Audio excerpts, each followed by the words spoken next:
me for weeks. Sure.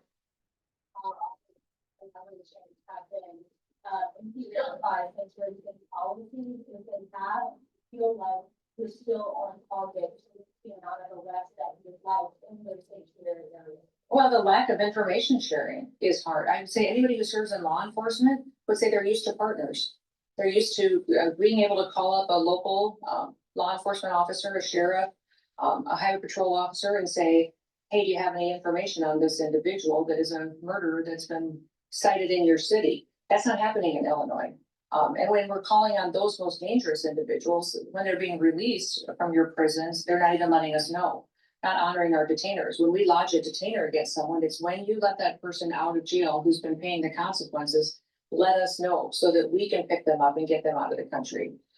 Illinois is not partnering with us on that, which is very, very difficult when we know that those dangerous criminals are going to run free. Hello, this is Dr. Paul Cottrell, and we're going to be going over the news today, primarily what's going on with the negotiations between Trump and Putin. Supposedly next week, there's going to be a meeting in Alaska, so we're going to go over some of the commentary about that and my opinion about it. There was also a shooting in Times Square. 3 people are injured. I'm waiting for that to cycle in with Live Now to get a little bit of an update on what is happening in Times Square. But thank you for joining. We're live streaming on YouTube and we are simulcasting on X Spaces. You can also watch the live stream on my website, the-studio-reykjavik.com. Please help support my work by making sure you subscribe to all my channels. I have 4 channels on YouTube. I have Brighteon, Bitchute, and Rumble. You can also listen to my podcast audio version on my website under broadcast, radio, or on Podomatic and on Apple Podcast. So there are many modalities that you can listen to the work that I do. If you like to support the work, please go to my website, the-studio-reykjavik.com, and you can donate through Stripe, PayPal, or buy me a coffee or be a paid member to my Patreon channel. All these videos are for free. I don't put stuff behind a paywall. If you'd like to purchase some of the products that I offer on my website, please do. I have ebooks, I have supplements. I'm going to go over throughout this broadcast about how to stack these supplements to get the max benefit. Now, people out there need to understand that if you stack these types of supplements in a certain way, you're going to get more bang for your buck. In addition, I have two modules that you can learn about pulmonology and immunology for only $50. You get lots of videos, lots of PDFs, and learn a lot about how the body works. So that's a great way to help support the work, and you learn about how the human body performs. So if you're an international viewer and you can't buy the products, the supplements that I offer, then you can help support by sharing the links, asking your social media to follow me, and you can donate. So those are many ways for you to support my work. Sharing the links, asking your social media to follow, buying the products. I want you to get healthy in 2025, all right? This stuff works. All you gotta do is just purchase and follow the protocol. So please go to my store, the-studio-reykjavik.com. With that said, I want to go to what's going on with Trump right now. So, all right, so CNN is talking about this summit that's going to happen or negotiations in Alaska. So let's just listen into what CNN just published 21 minutes ago. To build anything just by thinking about it. Meet Base 44, a complete AI creation platform made for anyone with an idea. Vladimir Putin in Alaska on Friday, and now we may have an idea as to the terms that could be discussed in that meeting. He told reporters yesterday it could involve a land swap. Listen. It's very complicated, but we're going to get some back. We're going to get some switched. There'll be some swapping of territories to the betterment of both. But Ukrainian President Vladimir Zelensky is already turning down that idea. He says he is ready to work with Trump, but says his people will not give up their land. AI. We are ready to work together with President Trump, together with all our partners, for a real and, most importantly, a lasting peace. A peace that will not fall apart because of Moscow's wishes.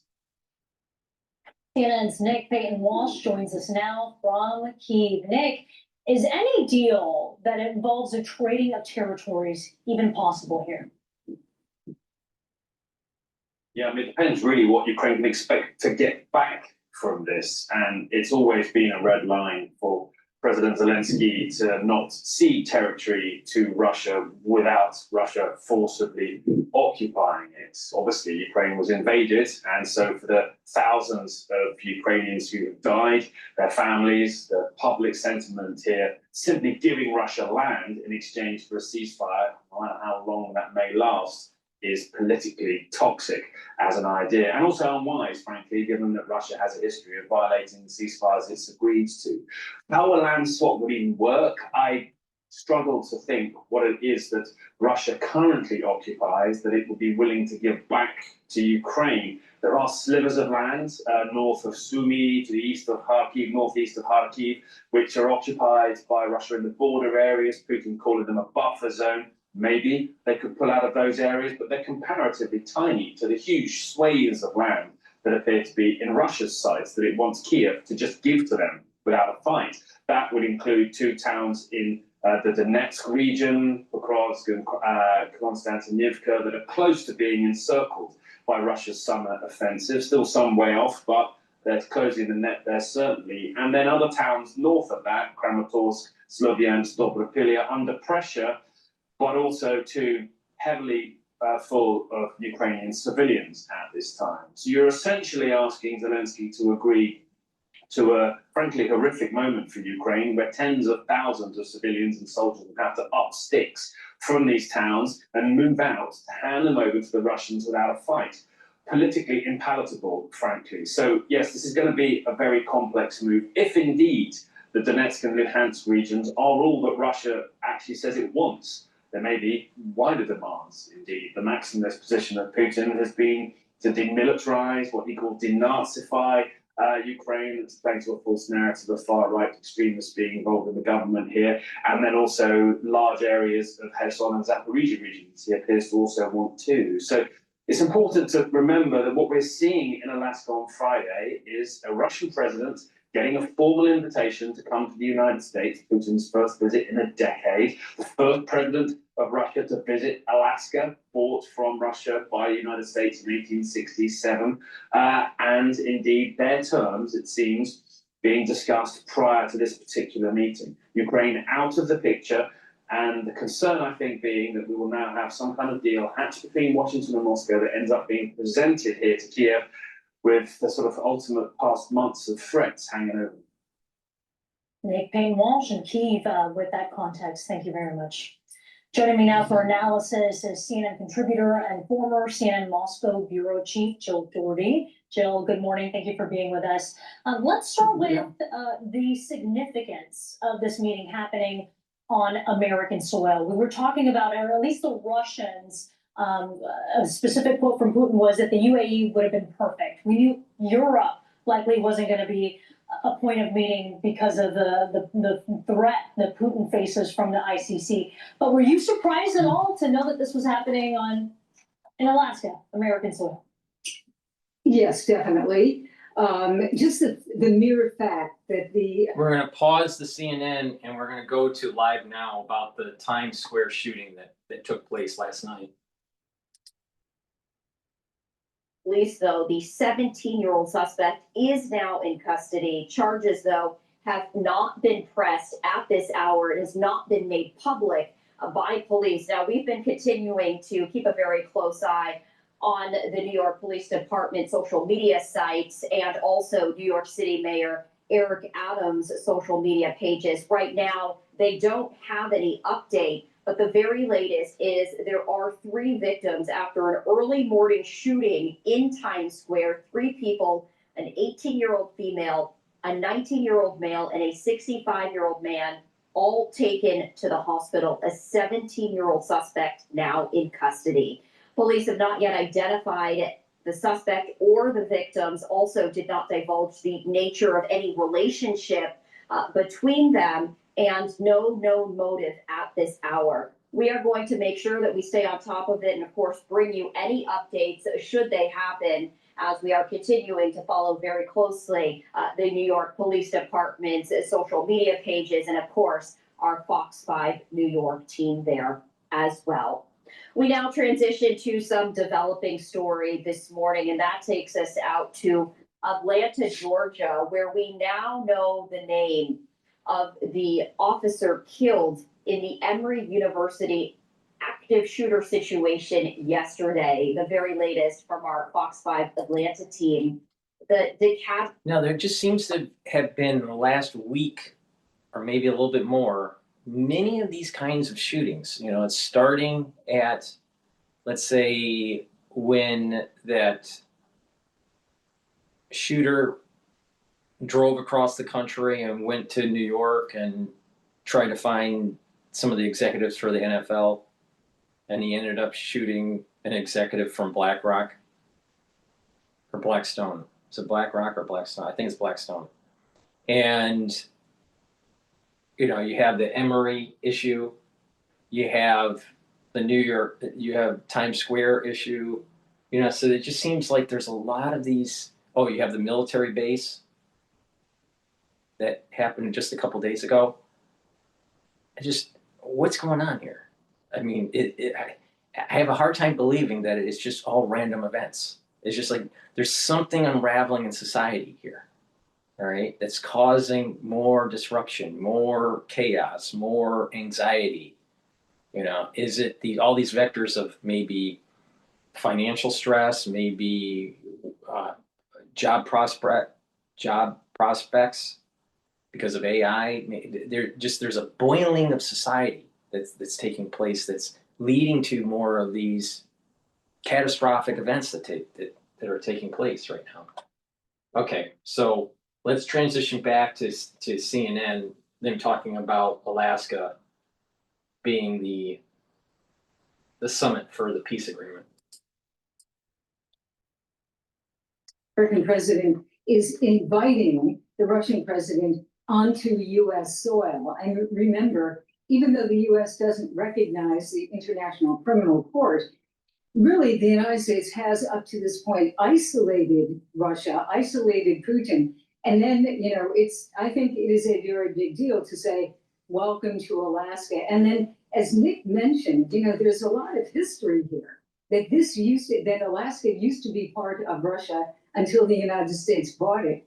And at this moment, there are nationalists in Russia saying, we want it back. So I think there's a lot going on. I would say there's a new wrinkle, though.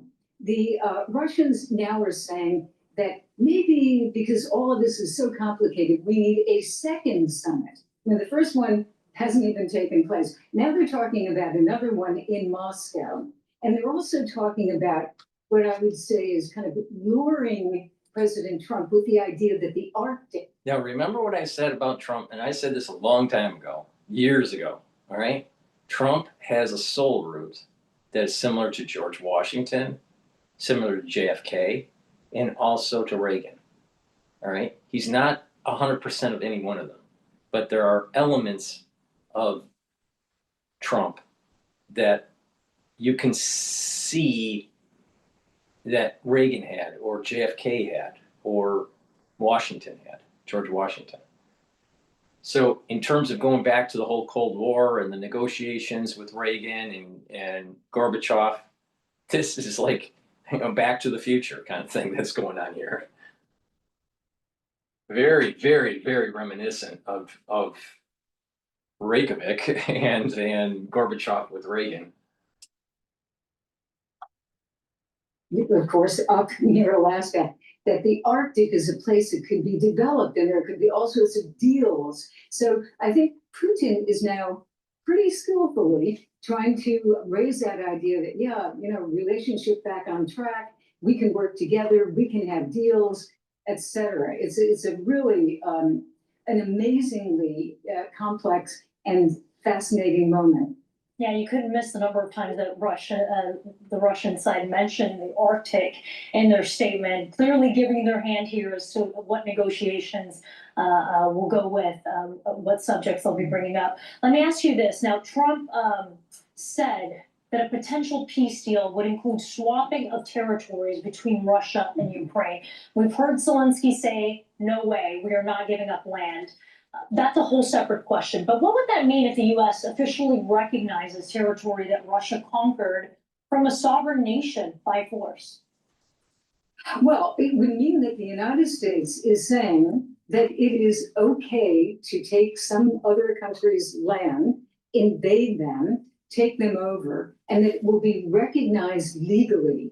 I mean, here's where we get into the weeds on this, because, it's one thing to conquer territory, etc.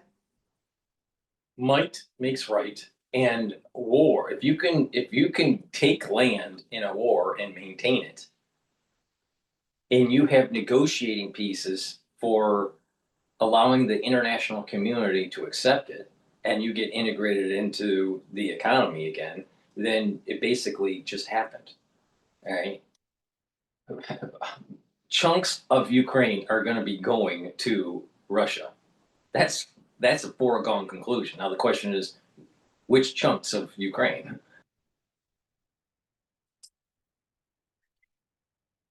But for the United States to legally recognize that, now this is Russia's soil, that is a very big deal. And it really blesses the ability for a country, in theory, for a country to take over another country. And, the United States up to this point has not done that. There were areas like the Baltics after, that were taken over by Russia, by the Soviet Union. And the United States de facto said, yeah, that's what's happening, and we have to deal with the Soviet Union, but we don't recognize it. So these are the really complex and very important sticking points that could emerge and that are emerging. Well, let me ask about the elephant in the room, or rather what's missing, and that's Ukraine. Trump has said he eventually wants a trilateral meeting that involves the Ukrainian President Volodymyr Zelensky. And we know that this idea was floated by Steve Witkoff, Trump's White House envoy, during his August 6th meeting with Putin. And he's been there 5 times already this year. But the Russians have so far shrugged off that idea. Why would Putin be so reluctant to meet Zelensky directly? Oh, there are a number of reasons, hate but I each think other. that, a couple major ones. If Putin sits down with, They absolutely hate each other. All it's going to do is end up into a shouting match. If Zelensky had a shouting match in the Oval Office with Trump, can you just imagine what it would be with Putin? They need a mediator. There's no way that those two in a room by themselves. I don't think that's a good idea. landscape. It is recognizing him as the leader of another country. And Putin, number one, doesn't consider Ukraine an independent sovereign nation. And he certainly doesn't consider Zelensky a legal president.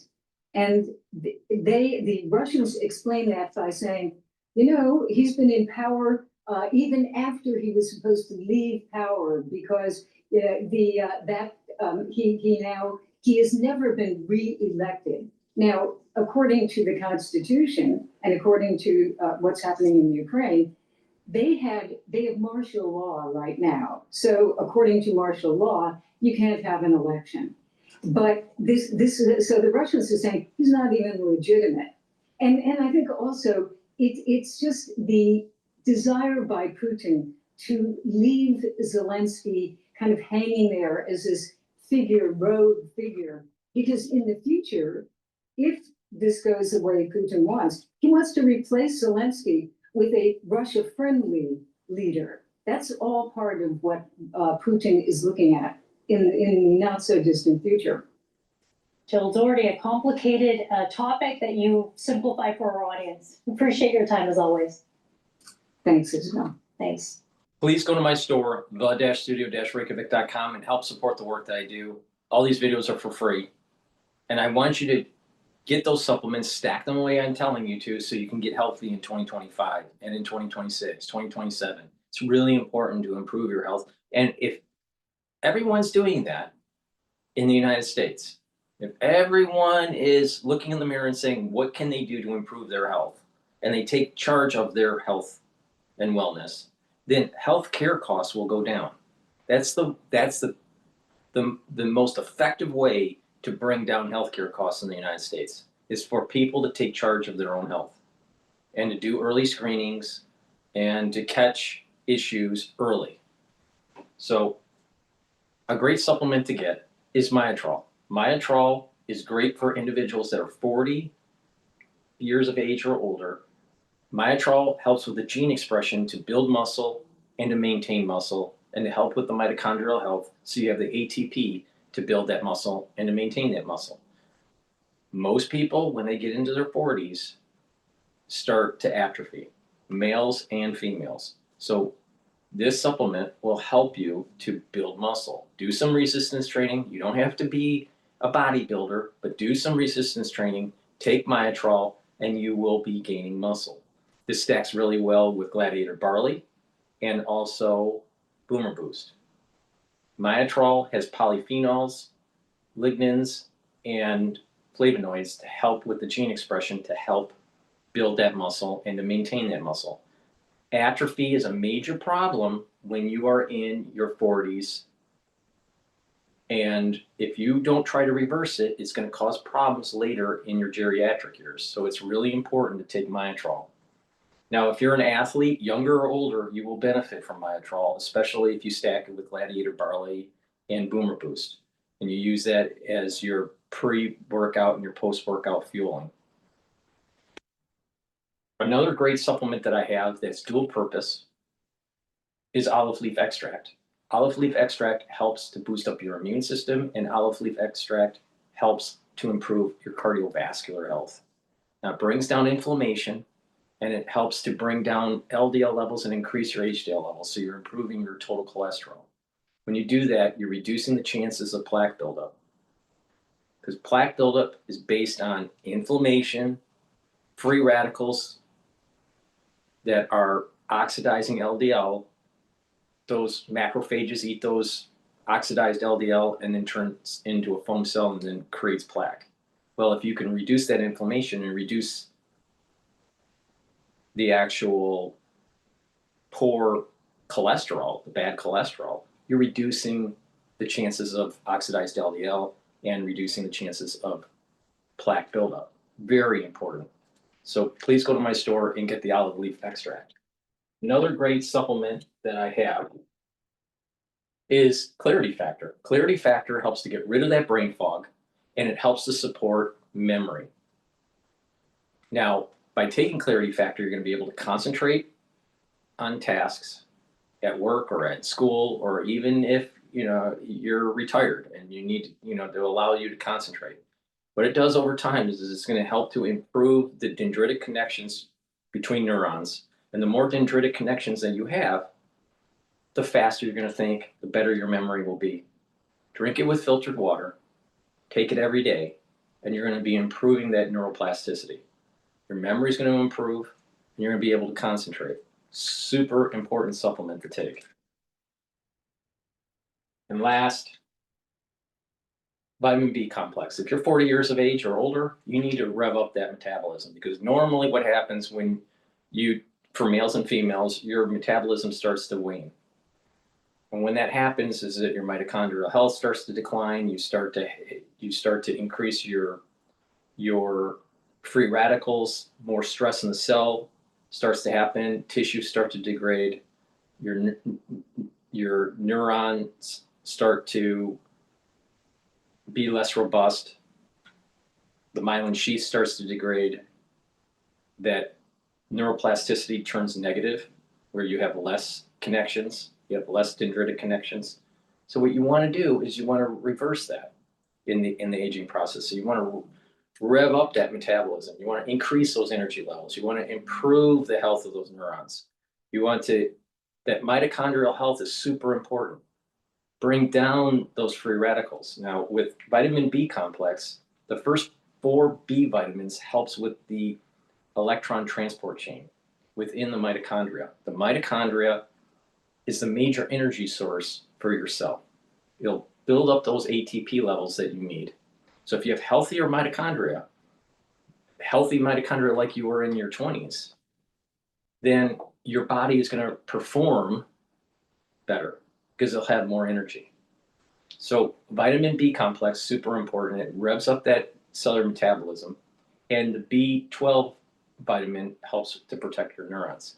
Now, many people don't realize, but because of the crisis that we went through in 2020, there's an aftershock. Part of that aftershock is immune system issues. Part of it is autoimmune problems. Another part is higher incidences of cancers and early onset of dementia. You will see within 5 years, many people within your social circle developing signs of early onset of dementia. You can mitigate this, but if you don't listen to me, you are increasing the probability of having these issues. Now, it's a holistic approach. This is the only way you're going to be able to mitigate this. And that is proper diet, stay away from processed foods, stay away from unfiltered water. You want to drink filtered water. Stay away from those processed foods. Use the 4 modalities of exercise, which are resistance training, cardiovascular fitness, increase your cardiovascular fitness, balancing, and stretching. Those 4 modalities will help not just your overall body, but also your brain. There's 2 sections, 2 ways to look at brain function: cognitive and motor. Now, with the motor, by balancing and stretching and doing the resistance training, you're helping your kinematics and activating the cerebellum. When you're doing that on a regular basis, you're improving body coordination and reducing gait issues. Like I said, in 5 years, you're going to start seeing a lot of people having problems with neurological issues. All right? Some of those individuals are going to have gait issues, walking, balancing problems. Some people are going to have eye issues or hearing issues. Others are going to have issues with their cognitive function. So by taking supplements that protect the neurons and you're stimulating those neurons, you're helping both paths. You're helping the cognitive path and you're helping the motor path. So please go to my store, the-studio-reykjavik.com, and get the vitamin B complex. It boosts up those energy levels, helps with the cellular metabolism, and it helps to protect the neuron. Clarity factor helps with the memory and helps with the dendritic connections. The olive leaf extract helps with your immune system and your cardiovascular system. And the myotrol will help to build muscle and maintain muscle. So if you do this in a holistic way, you're going to have your body more robust as you get older. All right. For ones that don't do this, you're going to see many of your family members or friends, co-workers, you're going to start seeing them having sentence creation issues, being able to finish a conversation cogently.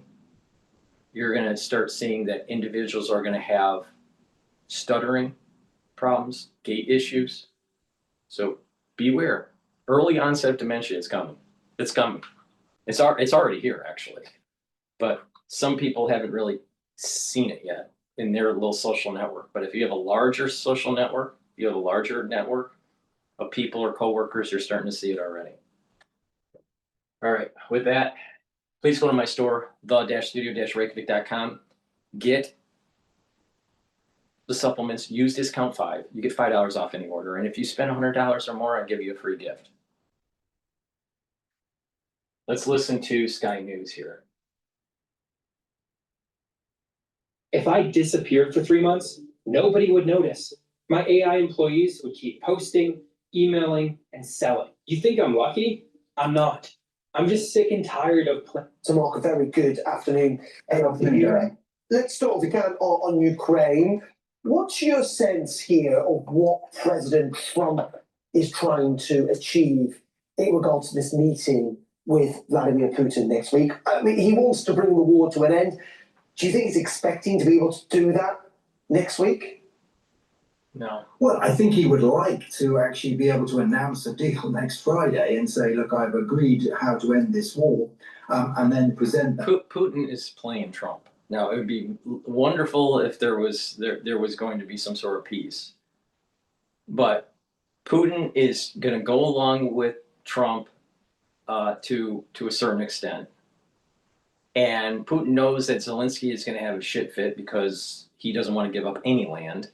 And therefore, the deal is going to fall apart. So Putin is just buying time. And Trump, basically wasted time. And what's going to end up happening is there going to need to be further sanctions on Russia and most likely military support by the United States and Europe to help bolster up Ukraine. That's how I think it's all going to play out. To President Zelensky, I think myself that's unlikely to happen. The Russians are certainly saying it's a complicated process and it's a challenging one, and it'll take some time.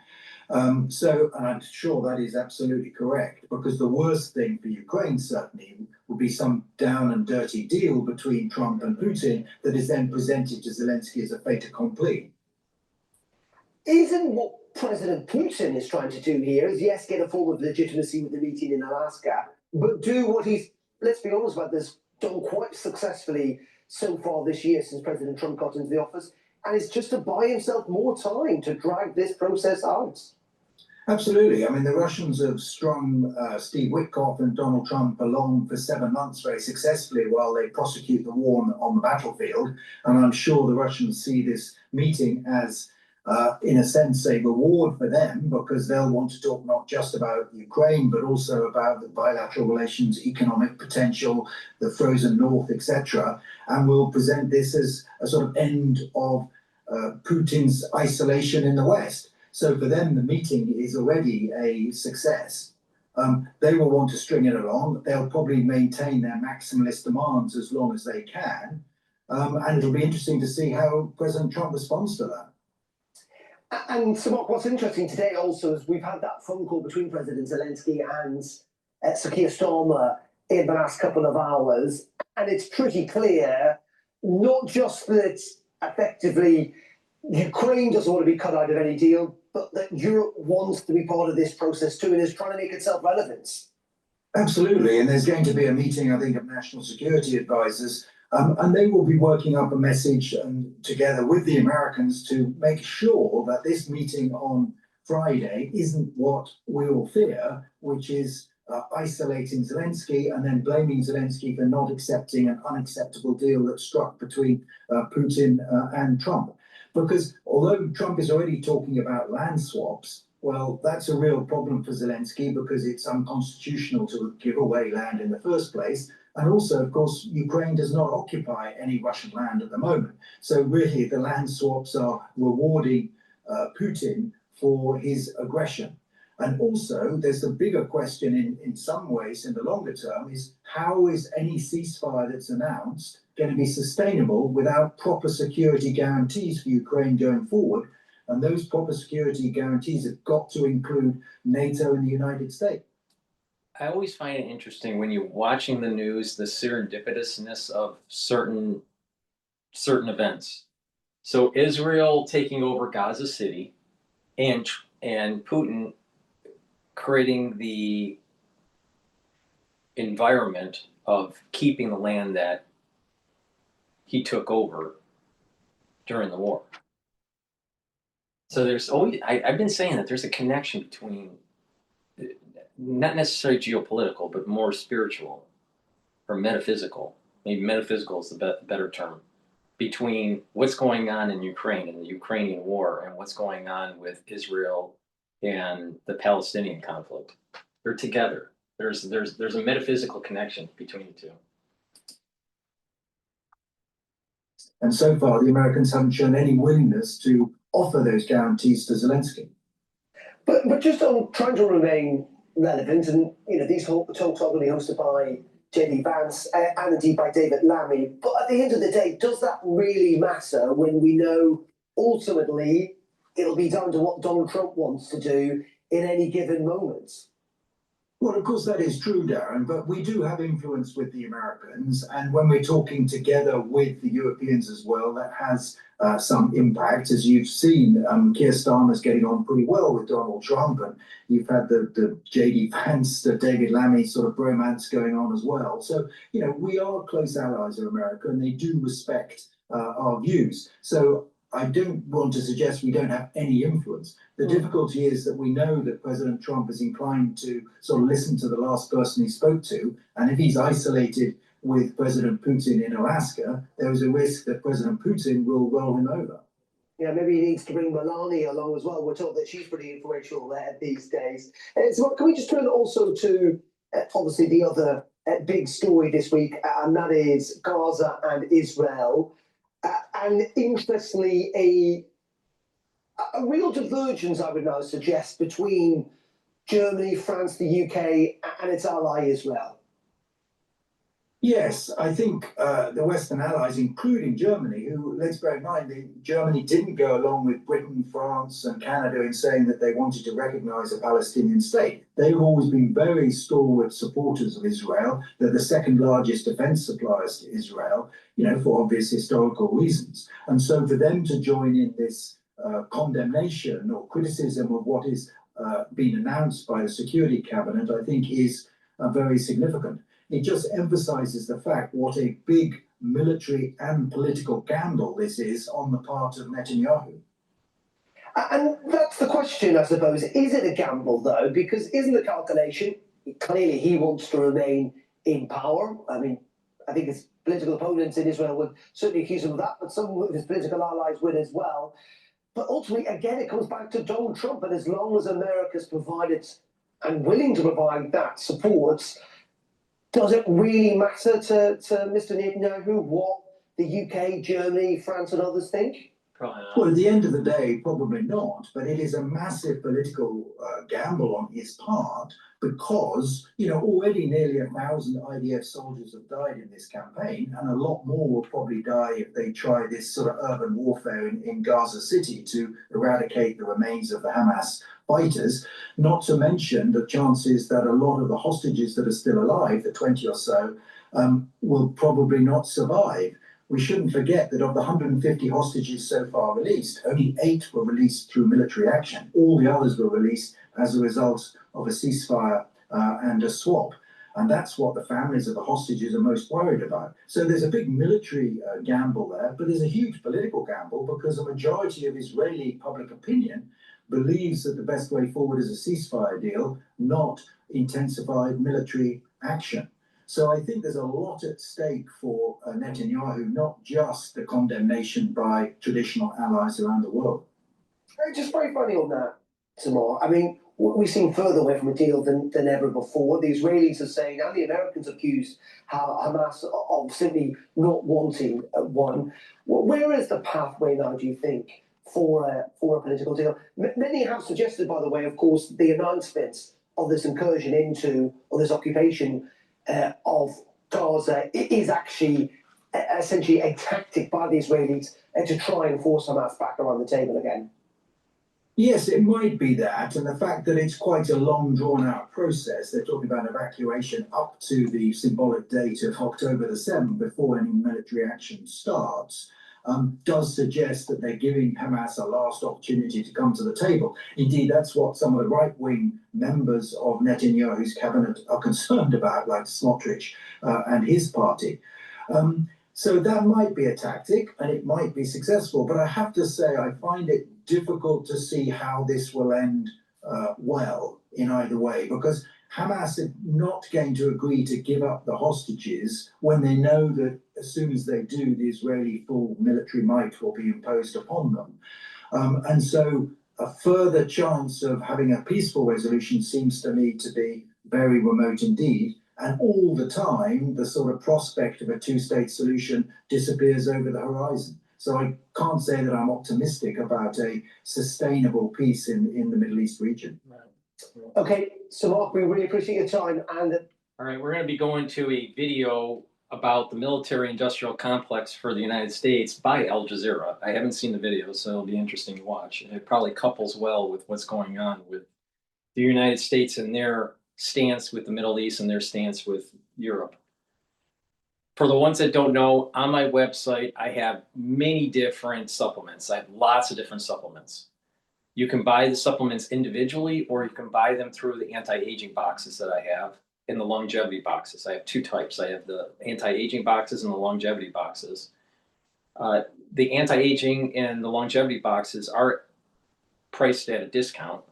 It's curated with certain types of supplements, right? So you can purchase a box, or you can purchase the supplements individually and customize the stack whichever way you want. So make sure you use discount 5 and you get $5 off any order. If you spend $100 or more, you do get a free gift. Now let's talk about another great supplement that you should take that helps to detoxify your body.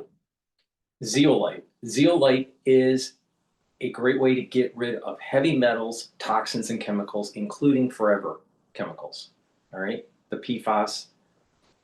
Now, another thing that you need to do when you're detoxifying your body is you also have to detoxify your environment. And you do that by making sure you filter your water, make sure you stay away from processed foods, stay away from chemical sprays, especially on the lawn, and chemicals that are in your household, detergents, paints, bug sprays, whatever you might have in your garage or in your basement or in your closet. These things you might want to get rid of. Now, if some of them you absolutely need, then put them in a double layered container. So you can get from like Container Store these containers that are plastic, and you can put these items in the container, and then you get a bigger container to put that container in. And so it's double layered. And by doing that, you're reducing the chances of outgassing. A lot of people don't realize that, you store the stuff in your garage or in your basement or in your cupboard, and you're actually breathing in slowly small concentrations of this. These chemicals affect your immune system and your endocrine system.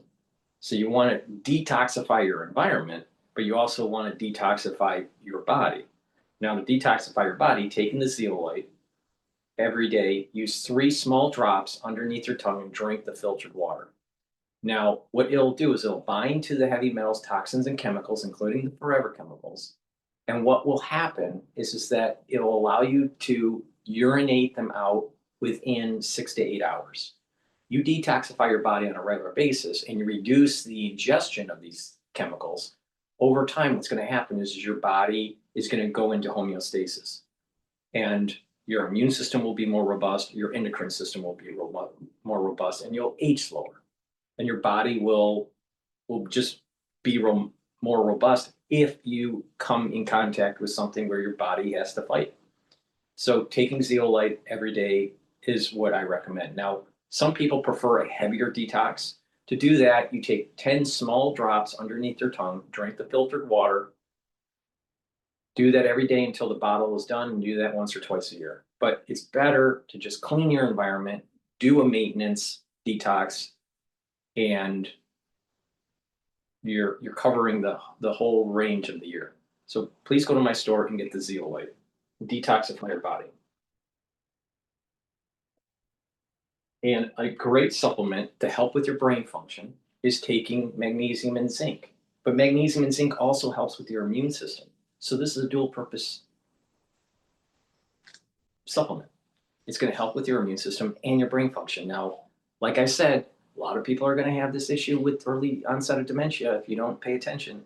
So you have to do this holistic approach: proper diet, proper exercise, proper sleep, proper supplementation. Magnesium also increases the efficacy of vitamin D3. So taking magnesium and zinc, very important. Go to my store, use discount 5 on any order. You get $5 off. If you spend If you spend $100 or more, you get a free gift. All right, let's go to this Al Jazeera video about how the military industrial complex captured US. October 2023, 2 weeks into the Gaza genocide, one of the world's largest weapons companies, General Dynamics, is holding its quarterly call with investors. Israel, Hamas, additional demand. We have another $6 billion request from the president. Can you give us some general color in terms of areas where you think you could see incremental acceleration in demand? The forecast for the American corporation is looking good. The Israel situation obviously is a terrible one, frankly, but I think if you look at the incremental demand potential coming out of that, the biggest one to highlight and it really sticks out is probably on the artillery side. In other words, more conflict means greater profits, and there's never been a better time to be in the business of war.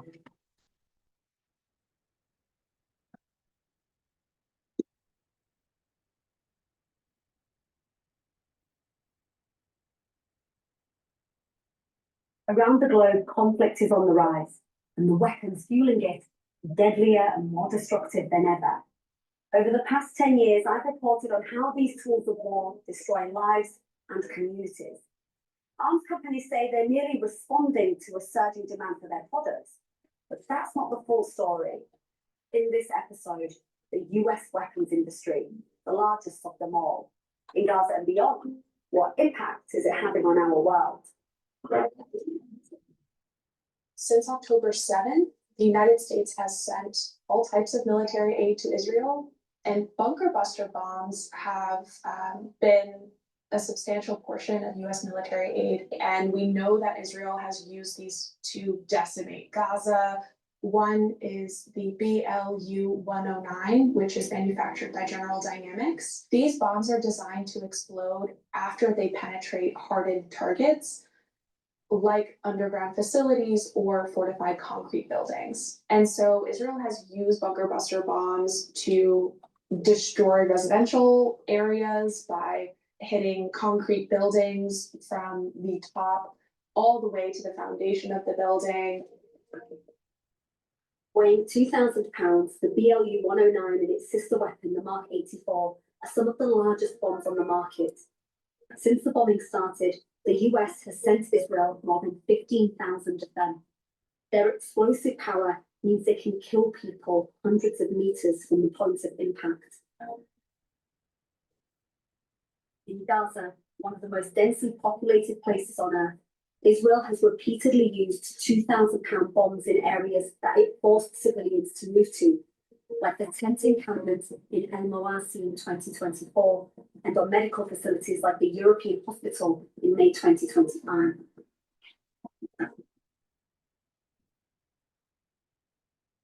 Ed Brown is a British vascular surgeon. As a volunteer in Gaza, he treated victims from both attacks.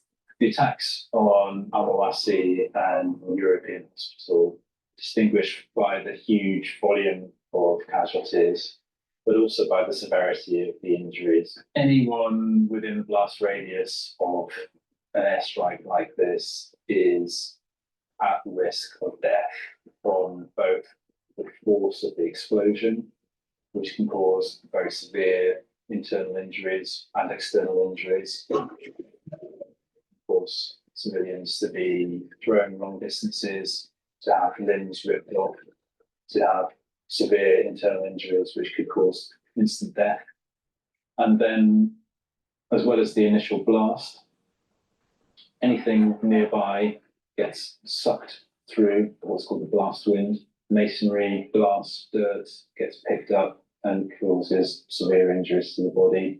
Because there are so many displaced people in Gaza living in such small, cramped conditions in makeshift tents in what is supposed to be a humanitarian zone, there's no doubt that a great number of people will be killed or injured by an explosion like this.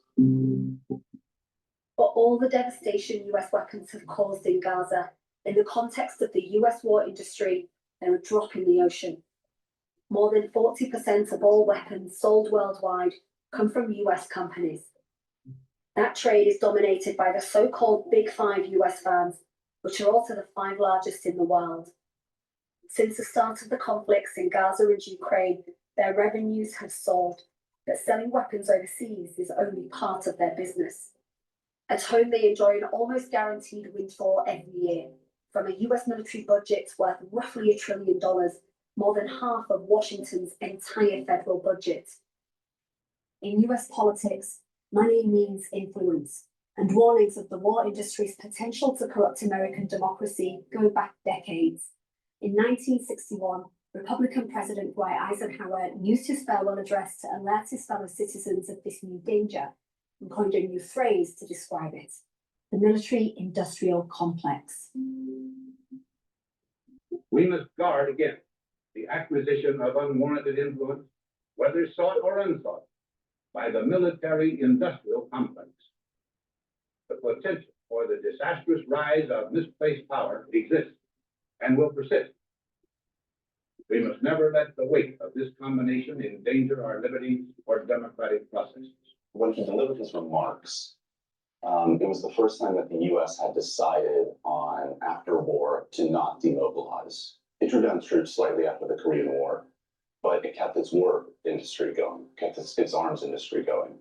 The government specifically subsidized the creation of a dedicated arms industry that would be permanent. So Eisenhower's concern was that the country's war machine would effectively become sentient and realize that their existence and their growth depends on war and wartime levels of military spending, and that they would fight and manipulate the political system, the social system, the economy to achieve those ends. The main difference between the military establishment today and in 1961 is that it's much more powerful. Prior to the 1990s, there were dozens of arms contractors that constituted this US military establishment. Now there are 5 prime contractors that take home over half of the DoD budget every single year. That means that they have an incredible amount of power and influence on legislators through campaign donations as well as through lobbying. But US weapons companies do have an Achilles heel. They rely on Congress to keep up wartime levels of military spending all the time. This is where they use their financial muscle. In the last election cycle, more than 98% of US lawmakers received campaign donations from the arms industry. That's on top of the nearly $150 million these companies spent on lobbying. Here on Capitol Hill, the influence of the arms industry is never far away. You've got the lobbyists, roughly 2 for every elected official. You've got the campaign contributions by these military companies to both Republican and Democratic lawmakers. And then you've got the personal investments. It's all become normalized here, but it raises obvious questions as to whose interests these politicians serve. Members of Congress are effectively incentivized to vote for military budget increases in the form of campaign contributions from arms manufacturers. So for the past 4 military budgets on the votes, I've compared the average amount of money that members of Congress who vote yes on the military budget, as in, yes, I want to increase military spending, versus the average amount of campaign cash from the arms industry of the members who vote no. In every year, the members who vote yes on the military budget take 4, 5, 6 times more money from arms manufacturers prior to their vote than those who vote no. It's a stunning correlation that you just see every single time. Another potential obstacle for the war industry comes in the form of congressional committees, which scrutinize legislation worth billions of dollars to US weapons companies. It's on these committees that you'll find the politicians who receive the most in industry donations. A case in point is the Senate Armed Services Committee, which oversees the Department of Defense's yearly budget. This hearing will come to order. Thank you all for coming. It's led by Republican Senator Roger Wicker. Roger Wicker is the chair of the Senate Armed Services Committee. He is also the largest recipient of industry donations in terms of his political campaign. And he is one of the biggest proponents of so-called peace through strength, the sort of Reagan era mantra for the defense buildup. And he has advocated for the United States Congress to increase military spending to 5% of GDP in the next decade or so. This would add literally trillions of dollars to the national security budget. The United States is up against the most dangerous threat environment we've faced since World War II. So Roger Wicker is one of the main actors in pushing the national security budget higher and higher. And he is also one who has most vested interest in that happening. Roger Wicker didn't respond to our requests for an interview. So I went down to the committee he chaired to ask him about allegations of conflict of interest. Mr. Wicker, how are you? Ken Hassan. I just wanted to ask you, why is it important to increase military budgets in your opinion?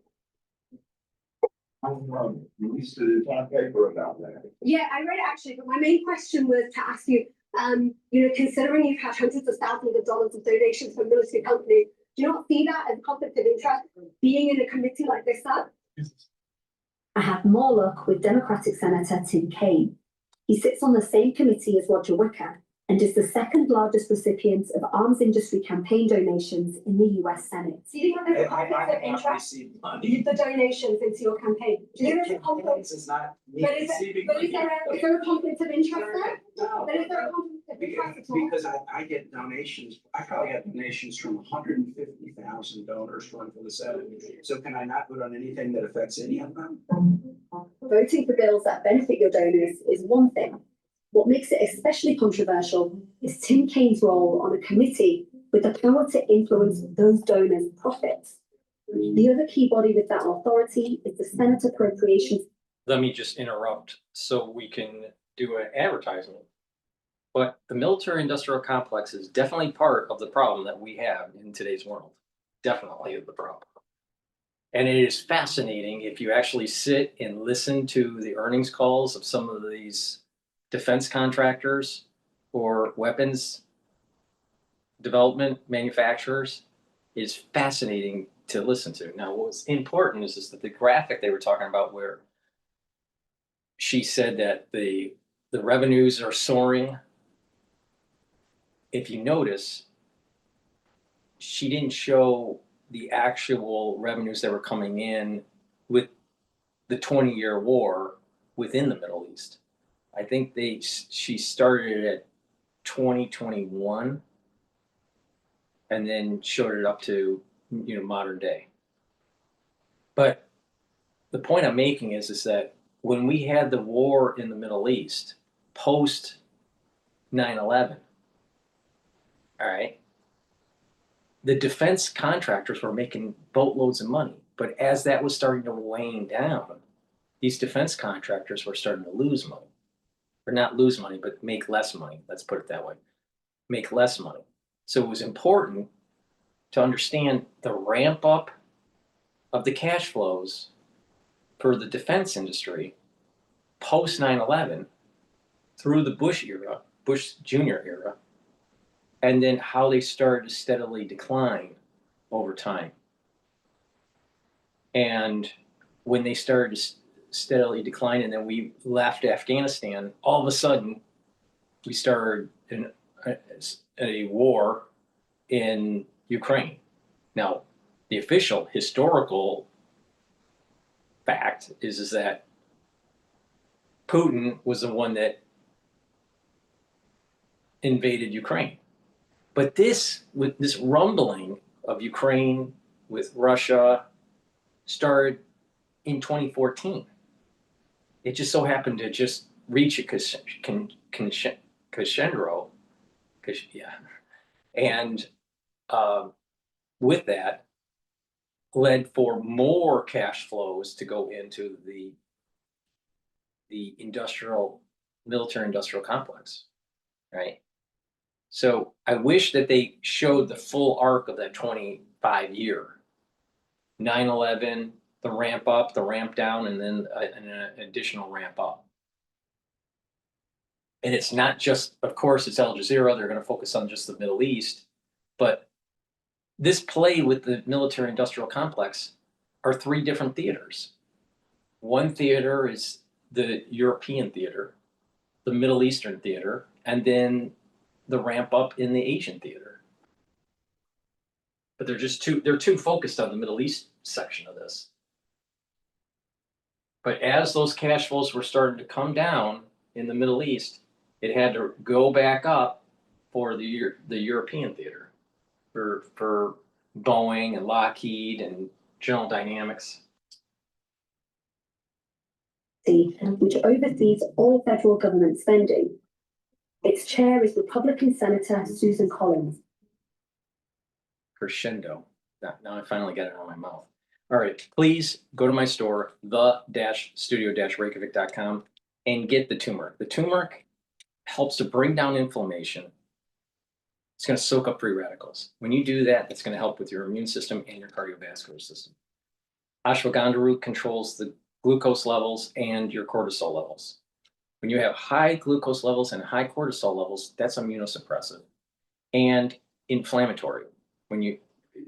What will happen is that your vascular system is going to be inflamed and you're increasing the chances of having plaque buildup. You want to bring that down. You want to bring down that inflammation. You want to control your blood glucose levels. You want to control your cortisol levels, because high cortisol levels that are chronic will lead to immunosuppression. So you want to control that. So by taking ashwagandha root, you're helping your immune system and your cardiovascular system. You stack it together with the turmeric, there's a synergistic effect for helping your cardiovascular health and your immune system.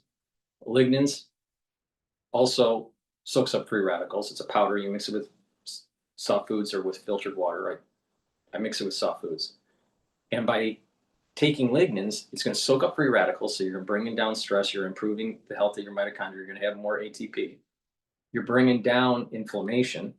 So if you work out, you're going to recover from your workout quicker. And bringing down chronic inflammation will help with your immune system, because chronic inflammation is actually immunosuppressive. So if you take these together, you're helping with your cardiovascular health and your immune system. And this is the reason why I keep on telling you, buy the different supplements and stack them accordingly, and you're getting more bang for your buck. All right? Because the whole idea is to have synergy and to target with the stack multiple systems of your body. So get the ashwagandha root, the turmeric, and the lignans. Take it every day. Also, I have very high quality soaps, structural nano silver soaps. You can get it in lemongrass, in charcoal tea tree, lavender, and peppermint. So please go to my store, the-studio-reykjavik.com. Get a few bars of the structural nano silver soaps, very high quality. All right. Also serves on the subcommittee responsible for the military. She too is a major recipient of campaign donations from the arms industry, but she also has another connection. Her husband owns stocks in 4 weapons firms, including RTX, which produces bunker buster bombs, and Boeing, which makes the guidance systems. That raises the prospect of her family benefiting financially from the increases to military spending that happened under Senator Collins. So not only do we have a problem in Congress and in the Senate, not only do we have a problem of our representatives being able to trade on information, insider information, and position themselves to profit, but they make decisions that can actually improve their stock positions, especially in military stocks. This is the reason why all members of government should only be able to invest in broad index ETFs or blind trusts.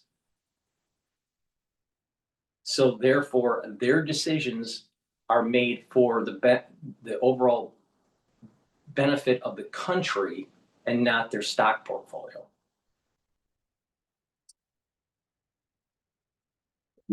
She's previously disclosed these holdings, so her reaction when I asked her about them was a little unexpected. I just wanted to ask you about your household shares in military companies, and do you think that's a conflict of interest given your position as the chair of the Appropriations Committee? I have no idea what you're talking about. Your household shares in RTX and Boeing? I don't know what to expect about. Basically, there are people who have raised concerns about the fact that your household has shares in yeah, your husband has shares in RTX and Boeing.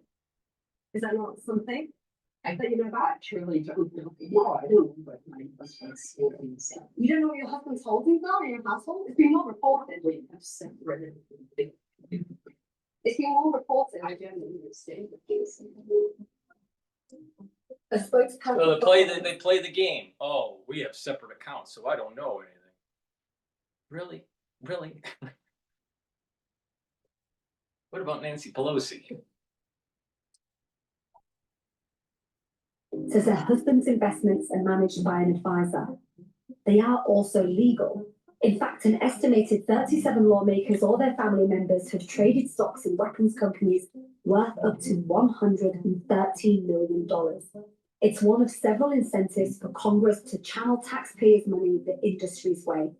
But for companies with billions of dollars at stake each year, the most important thing is that these lawmakers follow through with legislation. Stephen Semler spends his time documenting the impact and influence of the military-industrial complex, but he used to be an insider as a director for one of the industry's leading lobby firms. You were previously a lobbyist. What did that job entail? Lobbies are particularly skilled at rescuing dysfunctional programs that don't have any even military utility and should otherwise be killed off. I have an example for you. This is a GAO report, Government Accountability Office. It's recommending to Congress that Congress really shouldn't appropriate or give any more funding to this Littoral Combat Ship or LCS program because it's so dysfunctional. I don't know how my firm got it, but we did. We put together this presentation, and this was the standard presentation we would deliver to members' offices. The biggest part of the lobbying blitz was, at least my contribution, was to basically say to members of Congress, look, if you kill this project, you're killing jobs. And particularly, if you kill this project, you're killing jobs in your state or your district. In what way was it dysfunctional? There were cracks developing in the program, quite literally. There was cracks developing in the hull of the ship. The computer system wasn't working right. The weapons were malfunctioning. Everything you can think of that could go wrong with the ship was going wrong with the Littoral Combat Ship. Today, Wisconsin Senator Tammy Baldwin announced there will be 3 new Littoral Combat ships funded through the National Defense Authorization Act. The LCS program employs thousands of people in the Badger State. Helping the Big Five to win government contracts is their cozy relationship with their primary customer, the Pentagon. Former defense secretaries or top generals sit on the boards of all 5 firms. Some former weapons executives move back in the other direction to the Department of Defense. The Pentagon has failed all of its last 7 financial audits. It can't account for the majority of its assets. Cases of fraud, like weapons companies overcharging the government, are commonplace. We requested interviews with all of the big 5 US arms firms. No one responded, so we tried our luck at the headquarters of 2 of them. Hello, how are you? The RTX refused to speak to us and asked us to leave. And we got a similar welcome at General Dynamics. Yeah, unfortunately, we're not allowed to, so we can't do anything about that. Not allowed to what? Get access to the property, it's private property. Oh yeah, that's fine, but is there anyone that would speak to us though? They just said, what did they say exactly? It's pretty big. They're busy, okay. Despite the influence weapons companies have over US politics and the trail of destruction they've left around. The dogs of war are busy. But do you really think that General Dynamics is going to let Al Jazeera come into the front door? Really? Well, there's been very little in the way of accountability. So I'm about to meet a former prosecutor who's trying to change that. Brad Wolf spent his career as a government lawyer for the state of Pennsylvania. Over the past couple of years, he's led the Merchants of Death War Crimes Tribunal. What is the Merchants of Death? So the Merchants of Death is a people's tribunal, and people's tribunals have a long-standing tradition such that when the courts refuse to act and hold people or corporations or governments accountable, the citizenry has to act.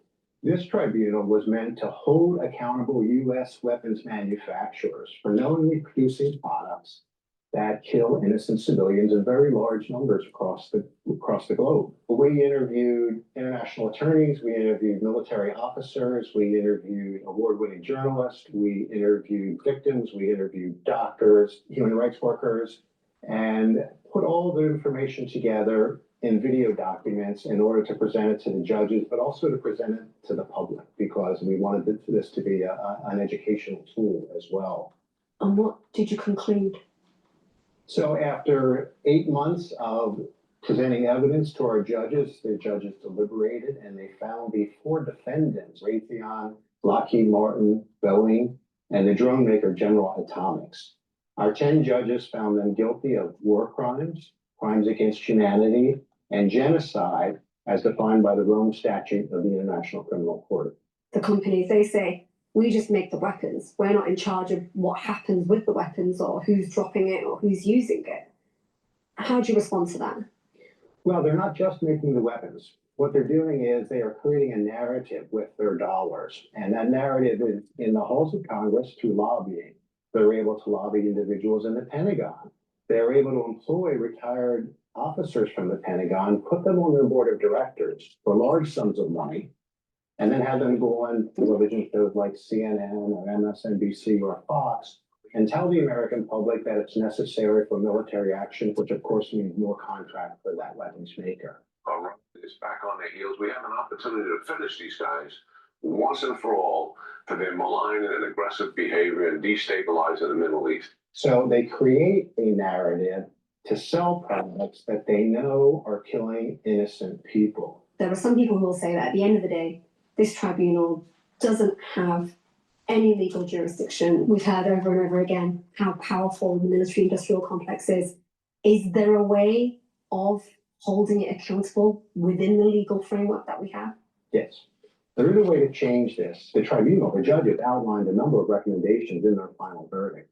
So, for instance, if you would have a ban on weapons makers lobbying members of Congress who are approving contracts for these weapons makers, that would be a step in the right direction. If you would prosecute the CEOs of these companies and hold them accountable for war crimes, that too could have a big impact. Decades of lavish spending in Washington have created the largest military the world has ever seen, with a network of roughly 750 foreign bases and troops stationed in more than 160 countries. In US foreign policy, conflict is a permanent fixture. Since 1945, the US has bombed or invaded at least 28 countries, causing the deaths of millions of people. Don't kid yourself, you do have a military-industrial complex. They do like war. President Trump presents himself as the antidote to this status quo. One of the first meetings I want to have is with President Xi of China, President Putin of Russia. And I want to say, let's cut our military budget in half. For a moment, the president's talk of budget cuts had the big five on edge. We are seeing defense stocks pretty much all lower right now. You got Lockheed Martin, RTX, Northrop Grumman, all losing investor money today. But Trump's actions speak louder. Within just 6 months of taking office, Trump's administration bombed 3 countries: Yemen, Somalia, and Iran. American military capabilities were on display with Operation Midnight Hammer. Some 75 missiles launched, including 14 GBU-57 massive ordnance penetrators, also known as the bunker buster bombs. Under the pretext of what the Pentagon called great power competition, Trump has proposed a Pentagon budget worth more than what the next 10 military powers spend on their armed forces combined. Highest budget we've ever had in history for military, $1 trillion. And getting the greatest missiles, the greatest weapons. And, you know, I hate to do it, but you have to do it because we believe in peace through strength. The forecast for the US war industry, once again, is looking good, whatever the wider cost. The arms industry has now infiltrated almost every part of our federal government to the point that civilian control of the military is at times in question. This great power competition lens is so ambiguous that the strategic end is completely unclear, which is perfect for contractors because that means that there's never going to be enough to win a great power competition. No empire has ever maintained its dominant role in the world. Now think about this for a second. Now Trump is trying to have peace. And Putin's a smart guy and he knows about the military industrial complex because the military industrial complex is in his country too. So is there really going to be peace? Most likely not.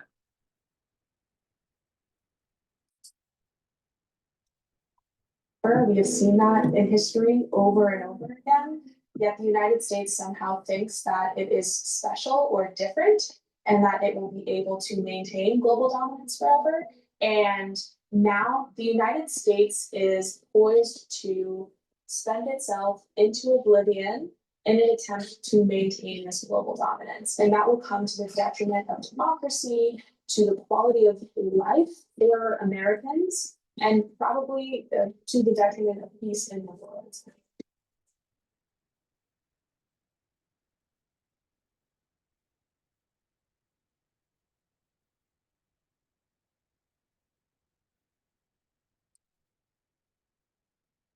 All right. Please go to my store, the-studio-reykjavik.com, and get the great supplements that I offer and the different products, the health products that will help with your endocrine system, your immune system. A great dual purpose product that I have, very high quality, is the deodorants, citrus and peppermint lavender and tea tree. These deodorants are made from essential oils from the Himalayas. Has no baking soda, no aluminum, very high quality, all natural ingredients. It'll help detoxify your body and you use it as a daily deodorant. It's for males and females. Get a couple bars for your household. Very high quality deodorants that help to detoxify your body. And again, detoxification of your body is super important to help with your immune system and your endocrine system. I also have Cleanse, which is the first pillar of my core protocol. This will help with the health of your oral cavity and your oral pharynx. The oral pharynx is deeper in your throat, all right? By maintaining good oral health of the oral pharynx and the oral cavity, you're going to have a better mucosal barrier. You're going to have the cells in this area are the epithelial cells. The epithelial cells will be improved. And your immune system is going to be better. You take a teaspoon a day, swish it in your mouth, and gargle. And that way, by gargling for about 20 seconds or 30 seconds, you're helping that oral pharynx. And then you swallow. And that way, you do that every day, you're going to maintain a good immune system. In addition, if you're not feeling well or people around you are not feeling well, it behooves you to take a tablespoon a day or 2 tablespoons a day, and then go back to your maintenance dose when everything's all clear. I've been doing this for a long time, all right, for more than 5 years now. So take a teaspoon every day with the solution and boost up that immune system. Now, I also have structural nanosilver toothpaste. Structural nanosilver toothpaste has no fluoride. This will whiten your teeth, freshen your breath, help with the health of the gum line, reduce inflammation at the gum line, and with good oral hygiene, you're helping your vascular system and your valvular system. Most people don't know that when you get into your later years and you have poor oral hygiene, it's affecting your cardiovascular system too. So get this toothpaste, get a few tubes of this for your household, use discount 5 and get $5 off any order. If you spend $100 or more, you get a free gift. And lastly, the gels. I have it in a tube form and the quick dispenser form. Have some at work, have some at home. You never know when you need it. It's a dual purpose product. You can use it as a daily skincare. You can put it on a cut. It'll help to heal the cut, help to heal minor burns and abrasions. You can use it as an aftershave to help heal razor burn. Because guys, when you're shaving, your skin gets irritated, use the gel, it'll help. Females, if you're shaving your legs, to reduce that razor burn, it's really important to use the gel. Also, if you're not feeling well or someone around you's not feeling well, you can put this on your hands, around your mouth, around your nose, around your eyes, around your ears, lightly coat your nostrils. And what this will do is stay active for 5.5 hours. So it's a great product. It's dual purpose. So make sure you have some at home or at work. So please go to my store, the-studio-reykjavik.com. Use discount 5. You get $5 off any order. The link is in the description of this video and all my videos. To get to my website, the-studio-reykjavik.com. Spend $100 or more, you do get a free gift.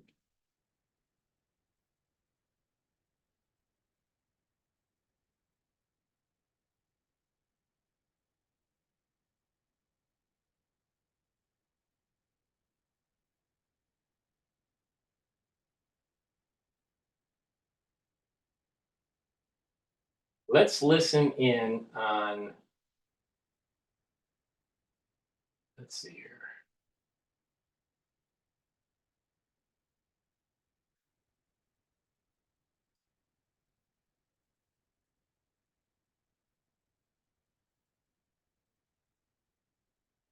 There's this cartel takedown. No. Supposedly, Trump is trying to take down cartels using the military.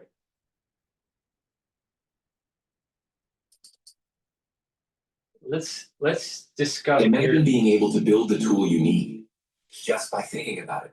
This video is from DW News, why the U.S. lacks leverage over China on trade. Meet Base 44, a complete AI creation platform. Donald Trump seems to be pretty desperate to strike up a trade deal with China. I think to outsiders, it does look like he is caved in on a very, very important matter, a huge strategic error. They do have very strong leverage over the United States. The Chinese have got the Americans over a barrel, so to speak. A trade truce between the United States and China is due to end in a few days' time. So what happens next? Let's talk about it with George Magnus, Research Associate at Oxford University's China Centre and the author of Red Flags, Why Xi's China is in Jeopardy. George, thank you so much for joining us again. Now, if we look at the trade deals the US has made so far, whether with the EU or Japan, the perception seems to be that America holds the cards. Where does the balance of power lie with China? I think it's quite complicated, certainly with regards to the EU and Japan and South Korea and so on. I mean, it looks like the United States holds the cards. In practice, in fact, I think those allies actually also have probably weighed decisions about whether it makes sense for them to do this kind of deal. But leaving that aside and moving, as you asked, to the China part of this, I think, Donald Trump seems to be pretty desperate to strike up a what we call a kind of a phase one type trade deal, which is similar to the deal that he negotiated with Xi Jinping back in 2017, which is really an undertaking on the part of the Chinese to buy more American products. I mean, he's pretty desperate to have that happen. He seems to be going out of his way to, meet Xi Jinping somewhere, perhaps at the APEC summit later this year. Lots of things have happened in Washington which seem to suggest that he's kind of been soft, been giving in to Chinese demands on export controls, particularly for NVIDIA's very high-end H20 chip, so-called, and a few other things as well. So the impression we get, certainly, is that Trump's leverage with China is much less. I want to touch on something you just mentioned, because that phase one of a trade deal already happened in Trump's first term, and it seems it was never enforced. Am I right in that perception? Well, the Chinese never lived up to their commitments to purchase the products that they promised they would. And in fact, the shelf life of that deal was pretty short. I suspect the shelf life of another type of deal like this will also be pretty short, since there aren't really any mechanisms that work or that both sides respect for policing it and enforcing it. But it seems to be quite important to the US administration to be able to trumpet the notion that there has been, will have been a trade deal with China, that Trump will want to boast that only he could have brought this about. Of course, there's also stuff going on in the background, right? Because one of the reasons that the Americans basically kind of balked a little bit at the 145% tariffs that were announced earlier this year is because of the Chinese decision to counter America's aggression, as they saw it in trade, by restricting or withholding shipments of rare earths, to which American car companies and other high-tech companies lobbied the administration and said, we can't really function unless we have access to these metals. So that's really the product of an oversight and a kind of a huge strategic error that not just the Americans, but the Europeans as well, have made over the last 10 or 15 years by effectively outsourcing the processing of these rare earths to China, for now at least. To what extent would you say that particular move, that decision to restrict the export of these critical elements and magnets, set the tone for trade negotiations? Yeah, I think it was quite important, really. I mean, it was certainly from a negotiating standpoint. I mean, China had every right and every interest to do that because it's an area where they do have very strong leverage over the United States and over other countries. They tried the same thing with Japan about something like 10, 12, 15 years ago, which the Japanese actually took it very, very seriously and proceeded to develop a more diversified access to these metals. And I don't think they're in the same position today that they were in then. But, you can't really fix these things overnight. And the United States is clearly not in a position of being able to solve it in a matter of weeks or months. I mean, one gets the impression, certainly, that in this particular regard, that the Chinese have got the Americans over a barrel, so to speak. You also mentioned that the US walked back on its own restrictions on chip exports, allowing NVIDIA to send this H20 chip to China. Some people describe that as a strategic error. How would you assess that decision? Yeah, I mean, it's your business is crushing it, but unless they've got the right help desk software, your agents can get caught in a whirlpool of tickets.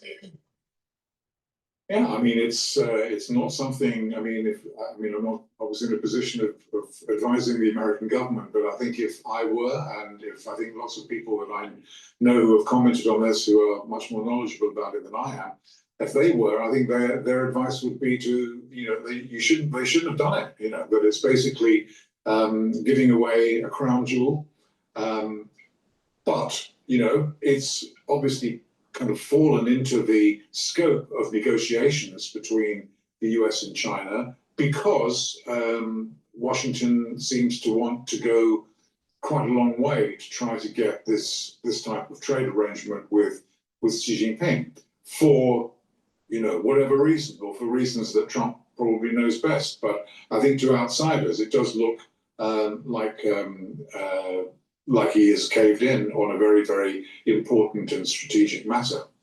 I suspect in good time that actually, this will all be unraveling. But for now, I think that is the case. I want to look more closely at this trading relationship. The US is China's most important export market, but the share of its exports going to the US has actually fallen in recent years, making up around 14% last year. Do you see this trend continuing in spite of Washington's crackdown on transshipping? I think it could well continue, yes, because, of course, as you rightly say, that the reason that China's share of imports into the United States has dropped so markedly I mean, is reflected in the fact that the shares of other countries like Mexico, Thailand, Vietnam, India, has gone up because of the transshipment. There are lots of different ways in which Chinese firms and Chinese producers can get around these tariffs. Obviously, they can shift their production lock, stock, and barrel to third countries, and then they can stamp their products, made in Vietnam or made in Mexico, bona fide. Or there are other ways of doing it. They're not legal necessarily or recognized by the WTO, but you can effectively, ship products into, a foreign port, rebrand them, and effectively, get them re-exported. I mean, this is a very, very kind of common practice now, and I think it's probably going to get more common because it's quite difficult to police and quite difficult to control. So I don't think we should be put off or be distracted by just the straight bilateral trade contraction between China and the United States. It's just that the trade is taking place, but in a different way. You mentioned the World Trade Organization there and the question of enforcement. What kind of role do you see for multilateral institutions in the future, given their declining relevance?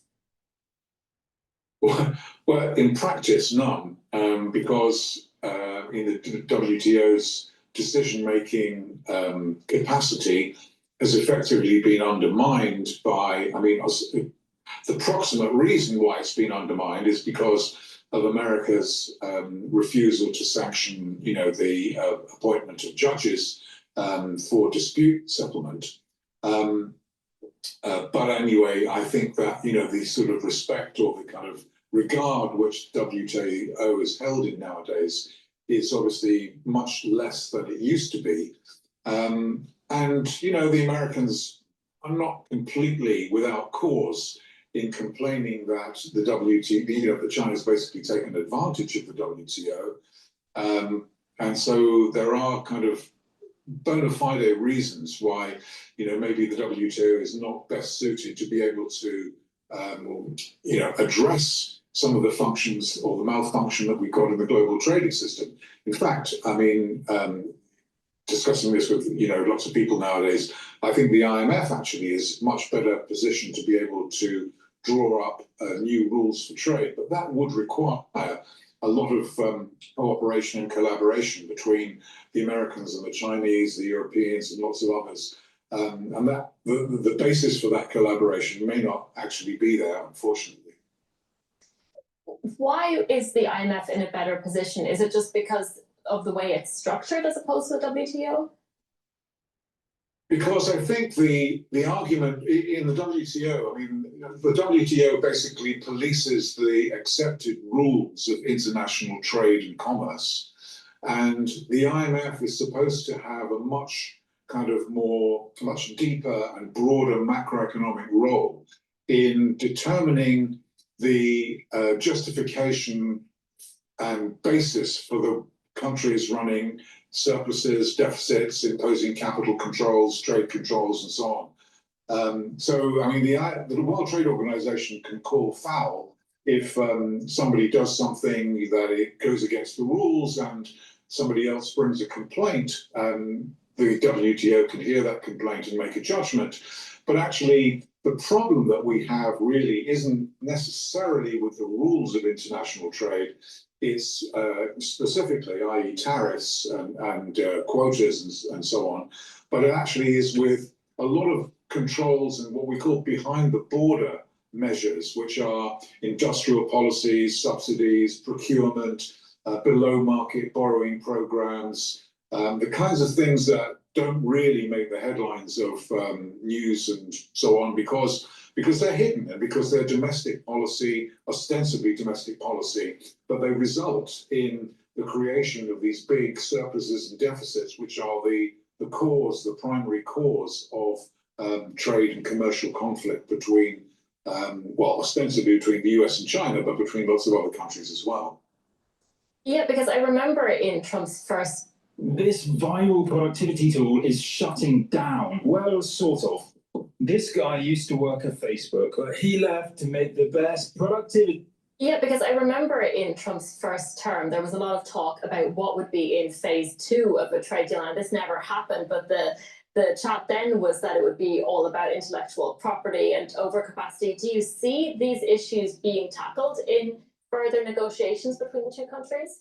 Yeah, I don't think overcapacity will form part of the negotiations, although I could imagine that the Americans would like to make it part of that discussion.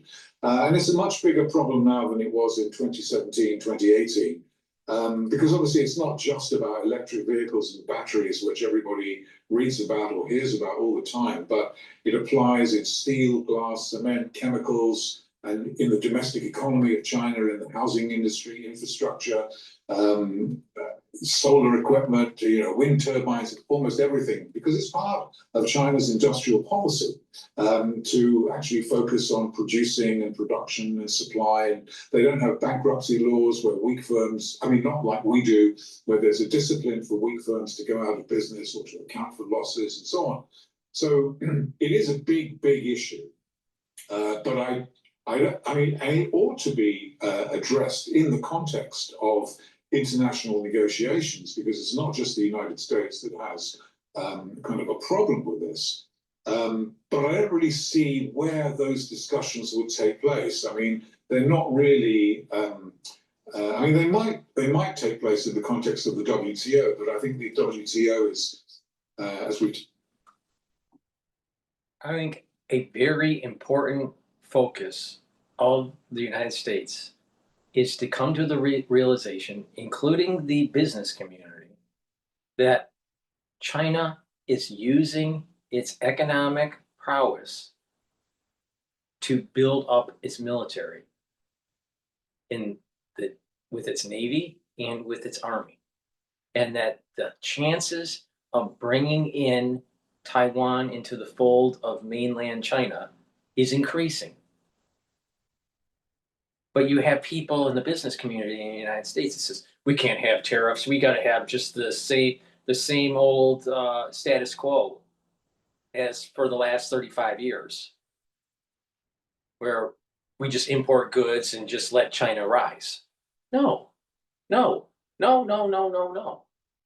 Because there's going to be a feedback loop. If China does rise and erodes the hegemonic power of the United States, then the economic viability of the United States starts to go down. Case in point, look at what happened with the UK after World War I. They were decimated because of World War I and World War II, and they basically lost their empire. They didn't win. Did they win World War I and World War II? No, not really. Not really. They survived it. They didn't win it. Please go to my store, the-studio-reykjavik.com, and get the vitamin K2 MK7 molecule. It stacks really well with the D3. D3 and K2 is going to help to absorb calcium, especially if you have magnesium in your diet or through a supplementation, because magnesium increases the efficacy of D3. But the point here is that when you take vitamin D3 and vitamin K2, what it will do is help you to absorb calcium, and you do resistance training, and it's going to help to build the bone density. Also, it's going to help to pull some of that calcium depositing around plaque in your vascular system. So it's going to help with your vascular health too, right? And reduce calcium deposits. Another way to improve the health of your vascular system is to stack it with the nattokinase. Now, you can take nattokinase separately, but again, if you take my advice and stack with the K2, D3, and the nattokinase, you're supercharging that cardiovascular health. Nattokinase breaks up clots. When you have plaque, you're creating when blood is flowing around that plaque, what's going to happen is there's turbulence. Now, if you have too much turbulence, too much dead flow, all right, stagnant flow, clots will form. Well, you need to break up those clots, so you need to have the nattokinase. Also, nattokinase helps to bring down the LDL levels and increase your HDL levels. That means that your total cholesterol will improve. When your total cholesterol improves, guess what? You have less LDL that's oxidized. Less LDL that's oxidized means less plaque buildup. So you want to take the K2, the D3, and the nattokinase together for vascular health, and the D3K2 with resistance training is going to help with bone density. So it's a dual purpose stack. Also, no matter what the season is, you need lozenges and drops. So get the elderberry lozenges that I have. It's made from structural lemon silver. And get the drops. I have it in blueberry, honey and lemon, and cherry. Get a few bags for your household. The drops and the lozenges. You have that irritation in your throat, take them right away to mitigate, no matter what the season is. And believe me, razor throat is coming in the fall. So you better be prepared. And collagen. Collagen is a dual purpose supplement. It's a powder. You mix it with soft foods, filtered water, milk, or even a smoothie. But take it every day. Do resistance training. It's going to help with your musculature, your joint health, your cartilage, your tendons, your ligaments, your bones, but it also helps with your skin, hair, and nails. So please go to my store and get the collagen. Very high quality. Use discount 5, you get $5 off any order. If you spend $100 or more, you get a free gift. That's rather emaciated compared with what it was once. And I think there has to be a bona fide reason or justification or willingness on the part of Beijing to be able or to want to be able to talk about it and to show willing to curb it, which I don't think they're really willing to do. Whatever you think of this model, is it even sustainable? Because if I understand you right, at the moment we have the situation where Chinese consumers have way too many products they don't want to buy. They don't have the money to buy all these electric vehicles. There's an oversupply of housing. There is infrastructure that's being underused. I mean, the money for all of these things has to come from somewhere. Do you see this sustaining itself over time, or do you think there's some sort of collapse coming? There's 2 reasons why there's a collapse that's coming. Well, 3 reasons that potentially a collapse for China. One, population is starting to decline because of their one China policy is catching up with them. The one kid China policy. Even though they changed that policy back about 10 years ago or whatever it was, maybe a little bit more. But their population is a problem. 2, they are producers, not consumers. So they're not used to consuming. The ones that have invested in real estate in these ghost towns, and now they're having their own version of Lehman. And they're trying to keep it really quiet. But they have a crisis in housing prices because they overbuilt. So you have an aging population. So the demographic isn't right. They're in producing mode, not consuming mode. And they are using lots of their resources for a military buildup that looks like they will try to reduce the hegemonic power of the United States Navy in the Pacific. So when that war does happen, it's going to be costly to both people, both countries, the United States and China. Now, I take the stance that the United States will win, but we have to be smart about it. So there are these 3 vectors that are showing that, you know what, China is going to be will have problems. Now, China is a large country in landmass and also in population. And it's been kind of, that amalgamation of different regions has been forced upon it. I think that there is an internal dynamic that if the CCP broke up, that certain regions of China would actually break away from main China and become their own country. I can see this in the future where China will break up. Now, I don't think it'll break up into 1,000 pieces, but I wouldn't be surprised that 2 or 3 major regions break away.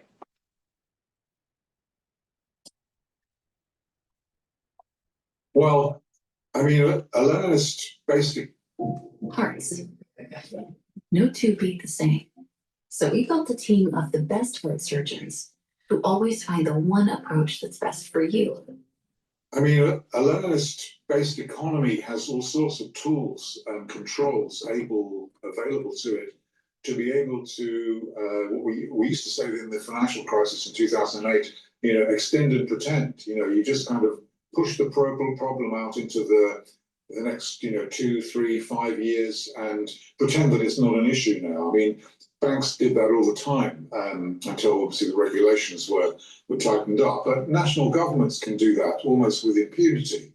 And so I mean, the pressure is certainly there. I think that Chinese policymakers, many of them, and certainly many Chinese economists at think tanks, for example, I think they're well aware that the industrial policy export model which China is pursuing is leading it down a very kind of rocky path, and that the model needs to change towards one which emphasizes consumption and imports more. And if it did that, I'm pretty sure that a lot of the problems in international trade, not all of them, but a lot of them would actually diminish.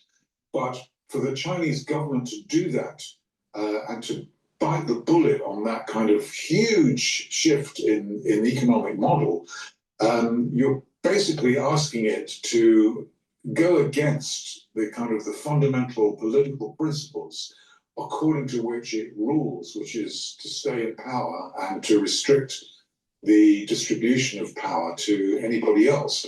If you want a more kind of consumer-oriented or Western style of economy, you basically carving out kind of different niches of economic and political power, which the CCP, the Chinese Communist Party, has no interest in sharing. It's a big problem. These very policies you mentioned have been encouraging other countries to try to de-risk their relationships with Beijing. But now Trump's tariff war has made ties with the US seem just as precarious in a way. How is this tariff war shaping how the rest of the world views China? Well, there was, in the early days of Trump's kind of tariff campaign during the early spring and late spring, there was a lot of sentiment around that, we have to, de-risk ourselves actually from the United States, which has become an unreliable ally. And, we don't really know, we don't really want to pay Trump's tariffs. And, there are lots of excuses being made that people should diversify their trade away from the United States and towards China. I mean, it's certainly in the United Kingdom. I don't think it's going to happen, but I mean, there were certainly people in the government that were kind of speaking along those lines. And of course, it's nonsense because the Chinese market, I mean, although the Chinese have very, very high levels of imports because, it's a $20 trillion economy, but the growth of imports in China in the last 5 years has been pretty much zero. China's model is really all about exporting products to people, not importing them. So the idea that, the EU or Britain or Korea or Japan, Brazil, India, and so on, the countries would find new export markets in China as a substitute for the United States was always a fantasy, and it is a fantasy. So I think that there's been a kind of reluctant, biting of the bottom lip on the part of, US allies and countries that are essentially aligned with, let's say, Western commerce and Western trade. Now, they've basically agreed reluctantly to say, well, if we can get 10, 15%, even 20% tariffs, with the United States, we don't like it, but we can live with it. And we don't really want to get into a kind of a bidding war with Trump, where if we retaliate, he'll just uber retaliate, to the point where relations will be severely compromised or break down. So, yeah, I mean, I think that there's been a bit of a kind of reconciliation, shall we say, with the kind of original view. And many countries, not all of the ones that Trump boasted about, but many countries have reached trade agreements with the US in which they've agreed higher tariffs, but not necessarily crippling. And I mean, I imagine they will adapt, and I think that's the reality. I mean, they've agreed to do it, but through gritted teeth. You've mentioned China's reliance on exports, but one thing it has been importing is Russian energy. Why has it not been getting the same slack as India for doing that? That's a good question. And I think the answer is because Trump has, or the US administration has no chance of being able to persuade China to do, well, many things actually, and one of the things that it can't persuade Beijing to do is to change its policy towards Russia, including China's imports of fossil fuels, including oil and coal and so on. Whereas it thinks, I mean, the American administration thinks it has leverage over India and can persuade India to cut its. At least, I mean, some of that oil that it's getting from Russia isn't all about consumption in India. A lot of it is, but a lot of it is also transshipping Russian oil to third countries. So I imagine, I don't really know the details, none of us do at this stage, that the pressure on the Indian government from the United States has been to try to curtail fossil fuel imports from Russia. But, you know, the Americans probably feel they have a chance of being able to do that, whereas I think they have zero chance of being able to persuade Chinese to do that. George Magnus, we could talk about this all day, but very sadly, I have to leave it there. Thank you so much. October 2023. If you haven't exercised in years. Vladimir Putin in Alaska. All right. Please go to my store, the-studio-reykjavik.com, and get the vitamin C and magnesium. This is a dual-purpose supplement. It'll help with your skin, boost up your immune system, and magnesium helps with brain function. Magnesium also increases the efficacy of vitamin D3. If you're 40 years of age or older, you need to be taking digestive enzyme complex. Why? It reduces the load on your pancreas. It allows you to digest carbohydrates, proteins, and lipids easier. You're going to be able to absorb those nutrients with less stress on your pancreas. So please make sure you get the digestive enzyme complex. Also, digestive enzyme complex has bromelain in it.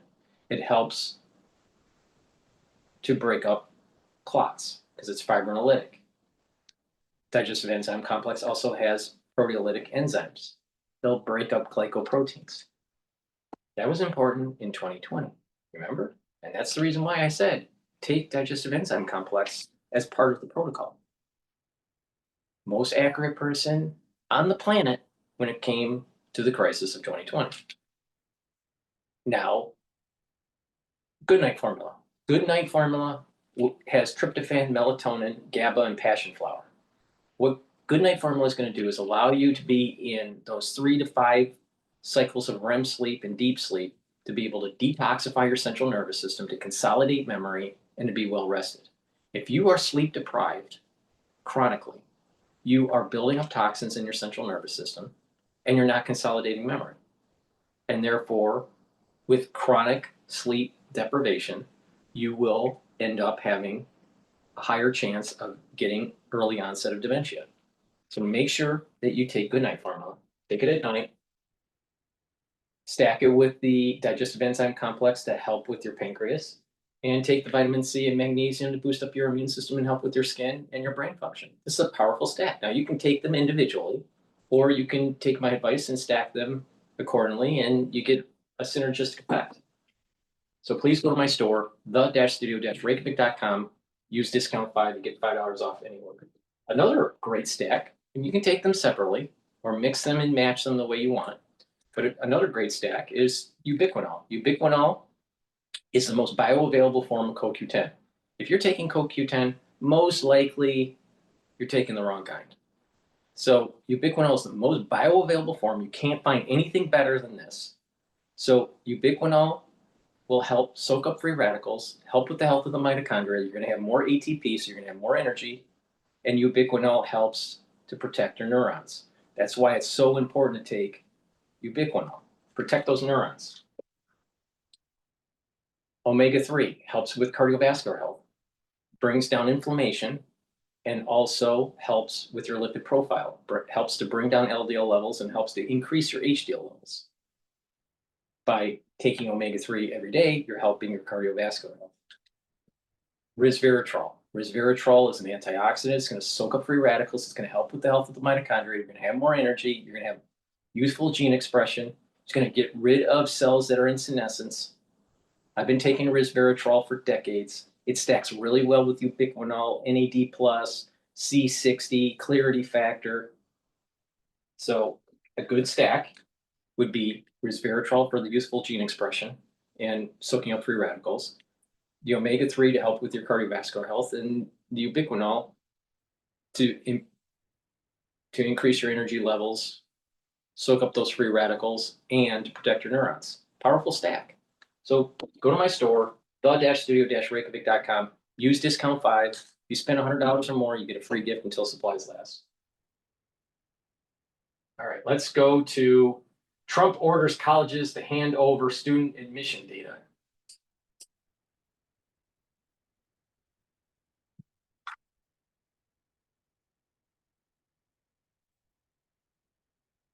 E4, a complete AI creation platform.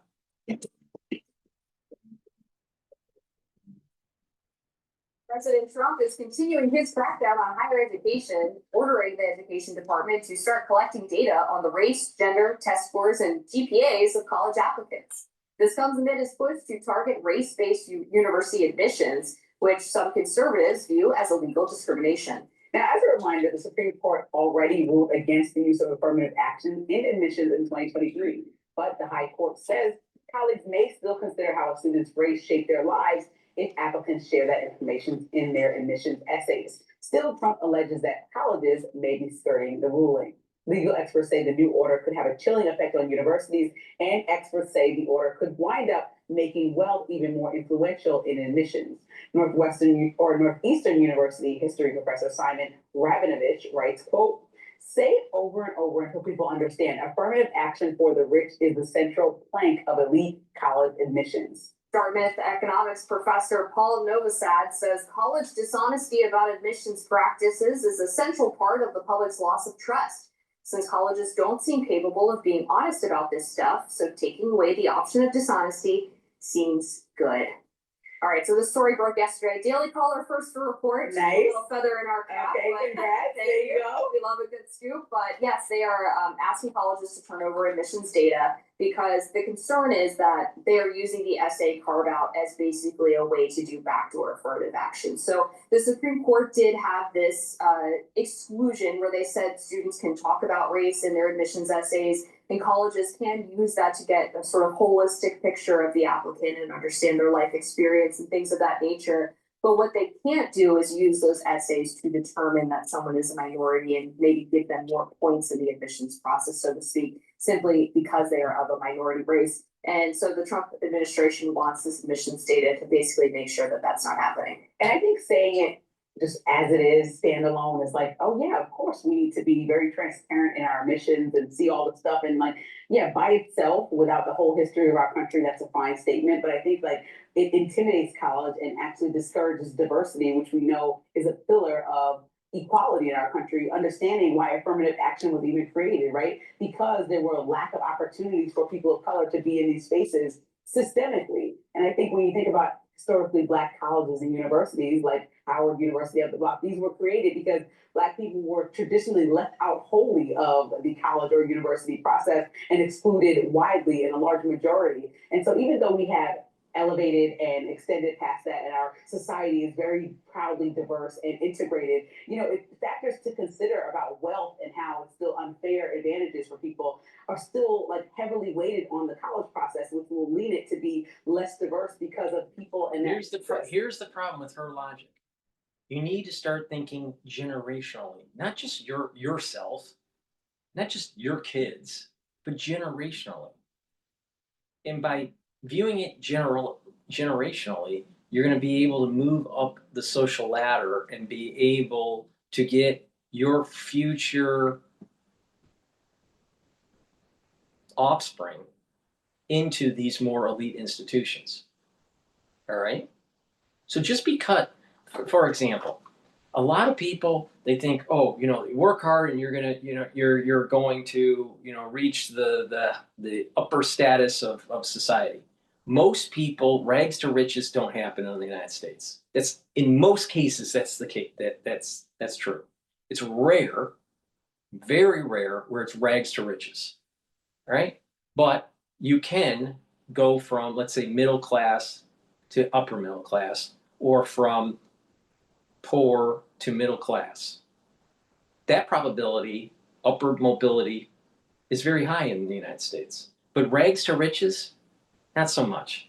Where you're, you know, poor and then you're a multimillionaire, that doesn't usually happen. It's rare.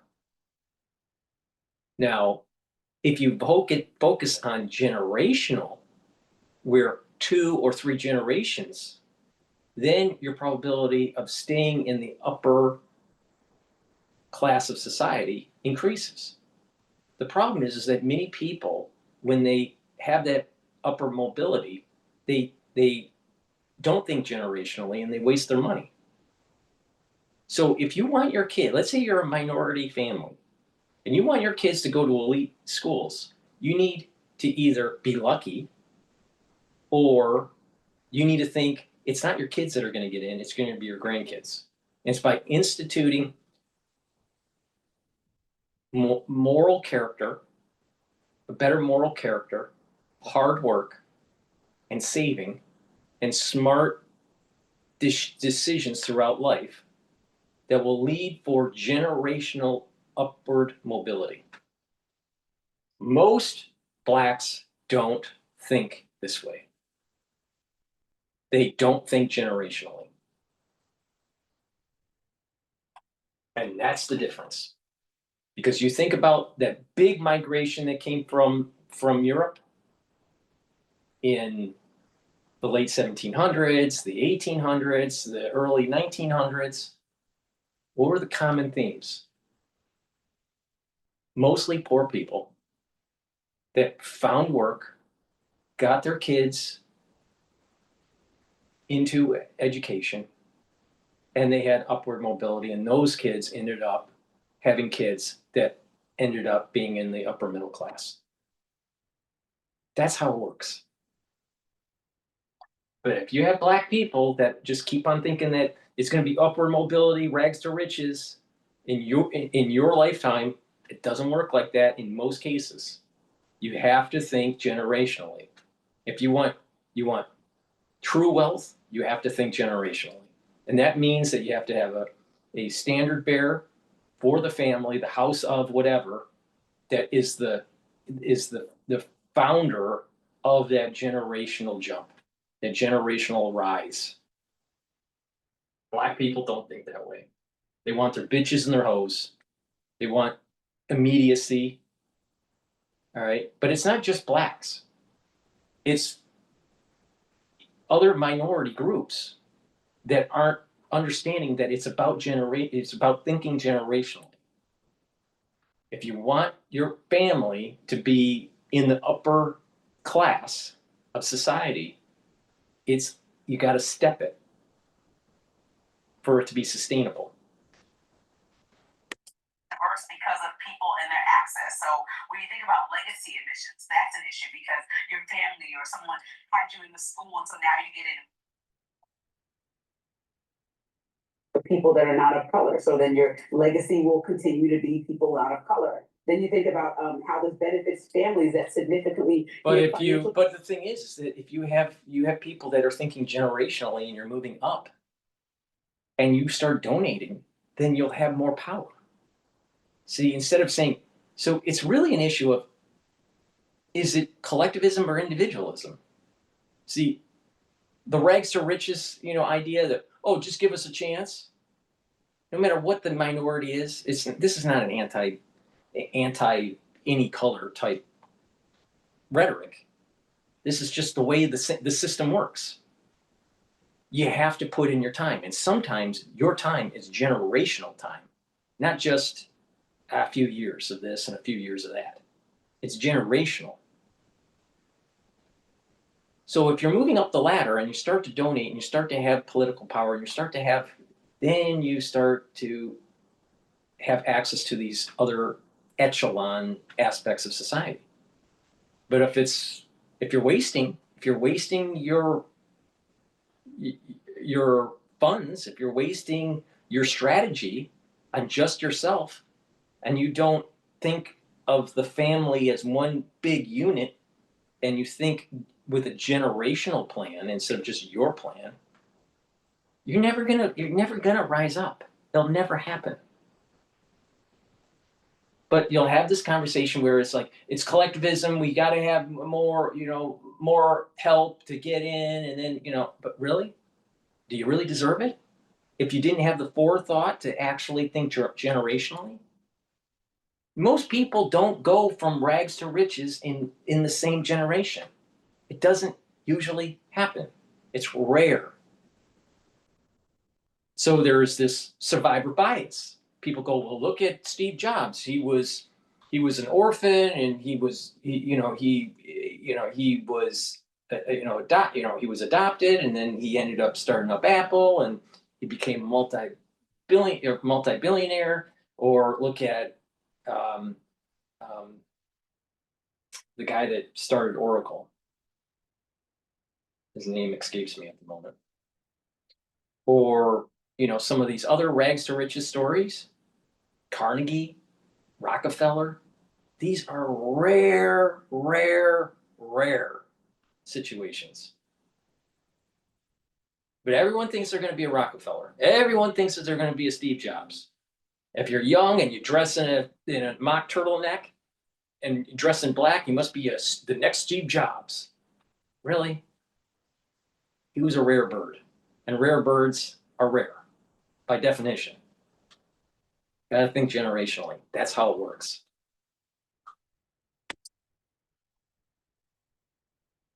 For colleges, like, do we want everybody in the school who's not qualified being somebody's son or daughter or niece or nephew that gave $1 million to the School of Journalism? No, we also want great writers to be in the School of Journalism from all backgrounds. Then you have early admissions programs. Research suggests that. How do you define qualified? And this is what one of the justices at the Supreme Court was saying.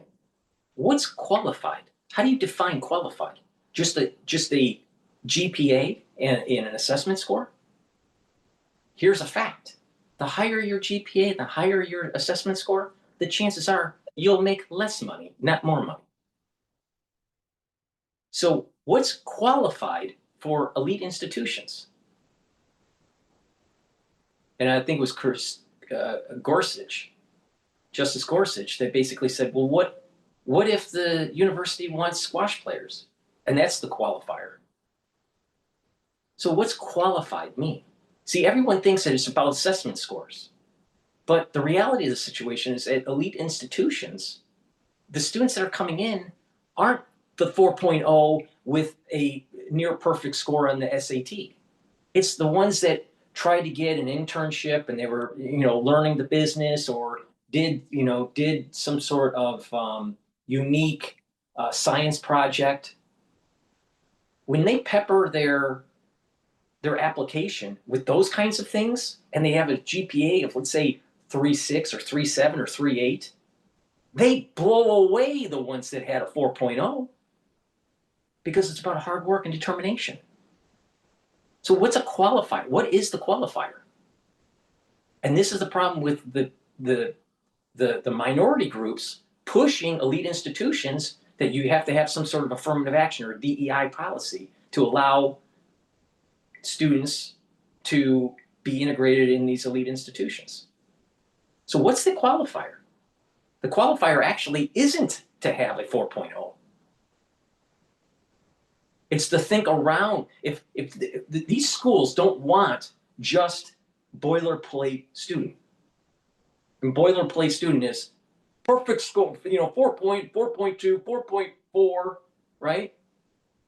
Or and a high assessment score. It doesn't work like that. It's much more of a mosaic.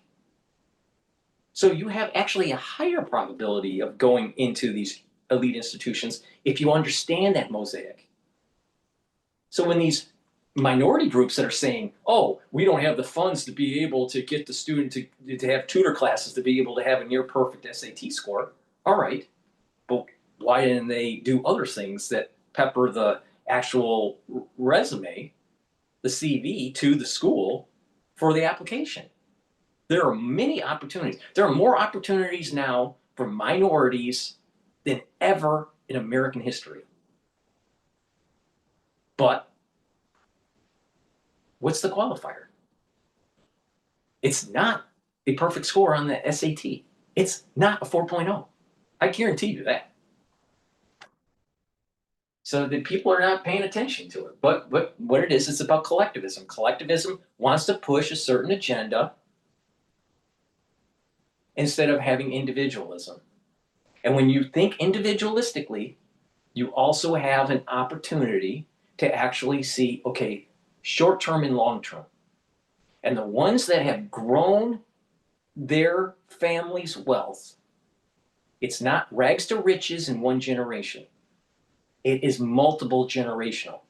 And most minorities don't think multi-generational. Now, part of it is that some of them are lower on the lower end of the social economic spectrum, and they're just living day to day.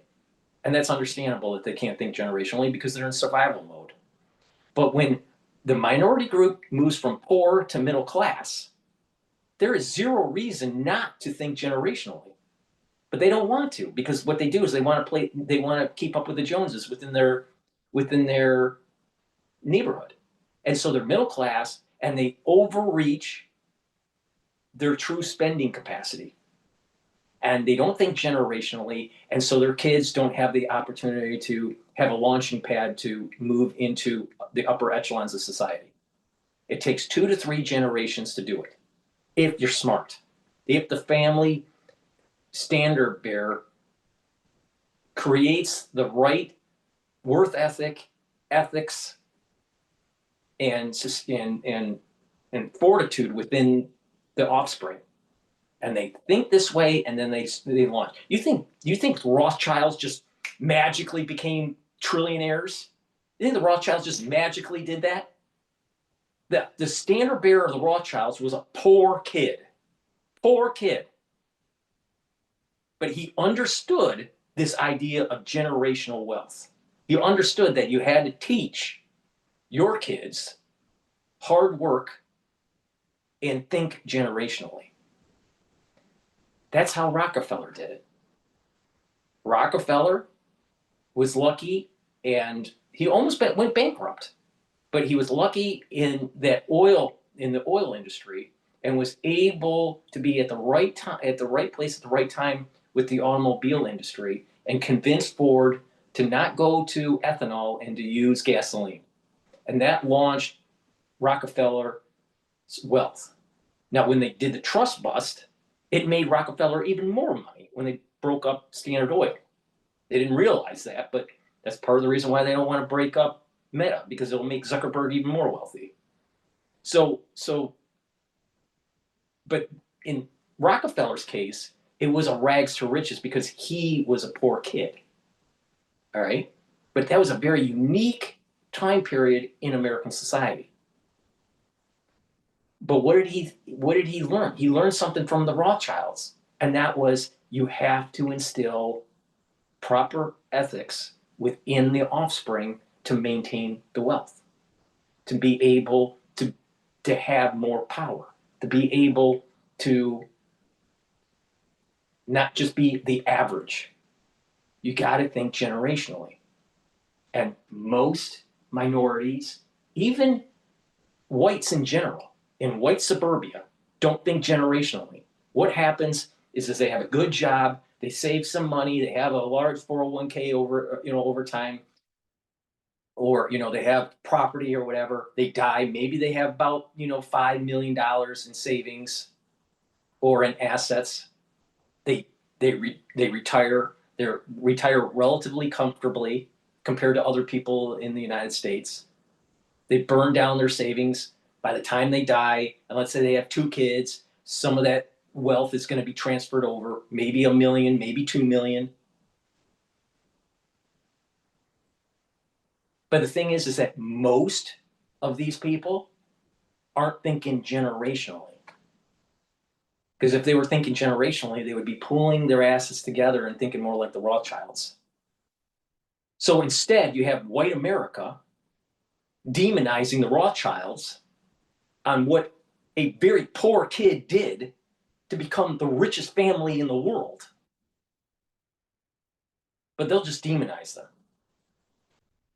There's a lesson to be learned on what the Rothschilds did. Now you have all these conspiracy theorists that are going, well, maybe there are demons, or maybe they're, part of, some big cabal and blah, blah, blah. Just boil it down to the very fact it's about thinking generationally. And that's the key to success in the United States. And stop asking for a handout. Reading that app. Every day you wait to make that hire, your competitors get another step ahead. With somewhere.com, we can fill your role. Research suggests that I was reading that applicants are actually 3 times more likely to be white in those early admissions programs. Then you have disproportionate access to resources. So when we talk about But if you think generationally, these minorities, that second and third generation, you're going to have the resources to be able to do the early application. I mean, to get into college these days is almost, to get into a good school, like the top 50 in the United States, it's almost like going to medical school. It's that intense, all right? Now, that's not healthy for kids, no matter if they're of wealth or of simple, humble means. So that's another issue. But the issue with this is that if you think generationally, you will have the resources. So if your kid can't get in because you're just not at that rung of this socioeconomic ladder, it's okay. It's okay. Because your kids might be able to do it if you think generationally. And that's what many immigrants back in the 1800s, back in the early 1900s thought. It wasn't the ones that immigrated, it was their kids or their kids' kids that ended up moving up to upper class. It's testing, SAT prep courses, elite like services that allow you to write better essays. Obviously, people from a higher income have the luxury to consider things like that. And so when you're preparing for these tests and not taking into consideration what socioeconomic background somebody comes from, then you're not considering that perhaps they didn't get and I don't know how the SATs are graded now. When I was back, it was like 1,500 or whatever. Like maybe they didn't get the highest score because they didn't have the opportunity to prep, but they still are brilliant and could probably bring massive things to, let's say, Columbia. Exactly. And that's why that's why it's the other items on the CV. It's not just it's not the high SAT or GPA. It's some of these other internships and extracurriculars that are really important that kind of like stand out. Now, if you want to go to Harvard, everyone gets read at Harvard. Everyone. Every single applicant gets read because it's read across the whole United States. No matter where the applicant is applying, that region is divided amongst different alumnus that read the applicant. Every single application's read. So it is, if your kid isn't smart enough to get into Harvard, they don't deserve to be in Harvard.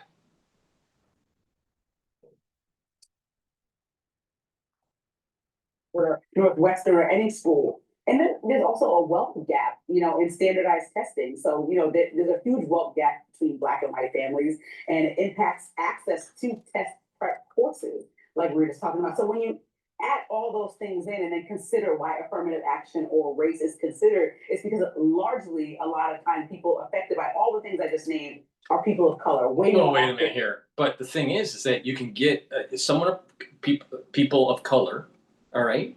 Let's say the guy goes and works in the automobile industry as a blue collar worker and is making 120K plus overtime. All right? Great benefits, 401K, pension, right? 401K or a pension, and good health care. He does that for 40 years, has 2 kids. He can easily put them into college.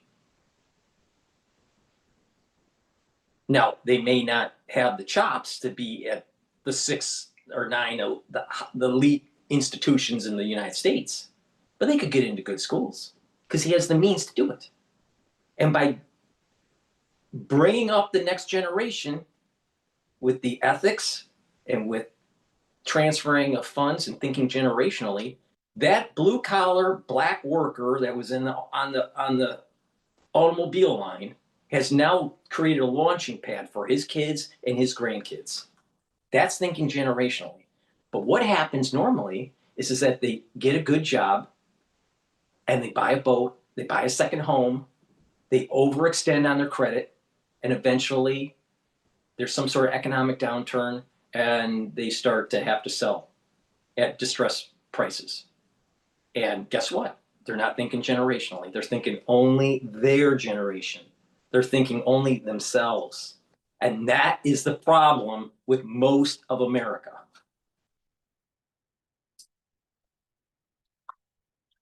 Unfortunately, in this country. And so you still want to give people the same opportunity if they're smart, if they're promising, if they sold you on their essay that they belong and are passionate about this school. You want to give them an opportunity to also achieve the American dream, understanding our country's history. Yeah, I think you hit on a really important point here, which is that I view a lot of the. What is the American dream? The American dream isn't rags to riches. It's very rare for that to happen. Rare. It's even rarer now than ever. The American dream is work hard and think long term, generationally, and you'll get there. The probability of success, if you think generationally, will happen. But because we're so me-oriented and want instant gratification, there's the problem. And so when you start whining that there's disparities in income levels and in opportunities because you want instant gratification, don't be surprised that the system shits on you.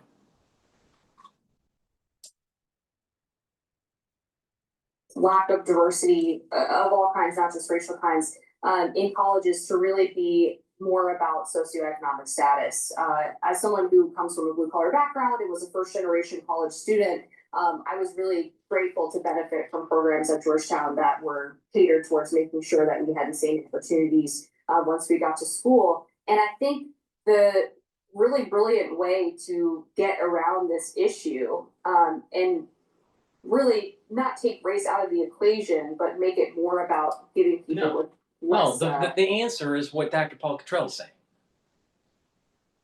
The parents need to look in the mirror and say, are you extending yourself?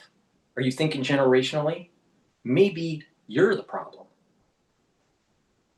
And then if you start changing that behavior and thinking more generationally and being more prudent with your savings, being more prudent with the way you're raising your kids, you'll get there. But it may take 1 or 2 generations.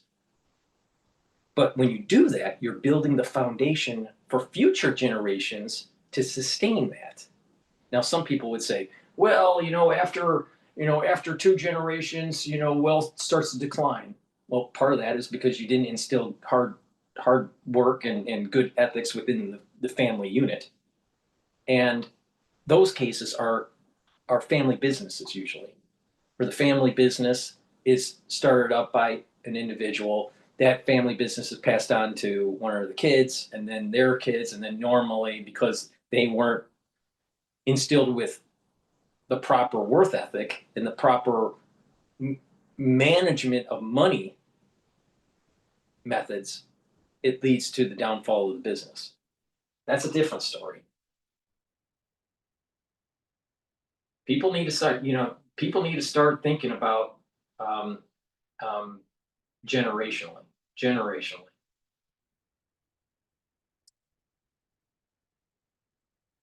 Advantages early in life, the opportunity to attend these really great colleges is by focusing on making sure that there's diversity in socioeconomic status, which would disproportionately benefit minority students because, as you mentioned, there is this wealth gap that exists. Coleman Hughes, who's a really prominent Black conservative commentator, talks about this issue a lot and how this could be a way to keep in line with the Civil Rights Act while also making sure that people from disadvantaged backgrounds still have opportunities. Because I think one of the dangers with affirmative action programs, and to be fair, the Supreme Court, when they first talked about affirmative action decades ago, acknowledged that there would come a time where they would. All right, let me get this straight. All right, so she's coming from a disadvantaged background. First person in her family to go to college type. All right, this newscaster on the Hill.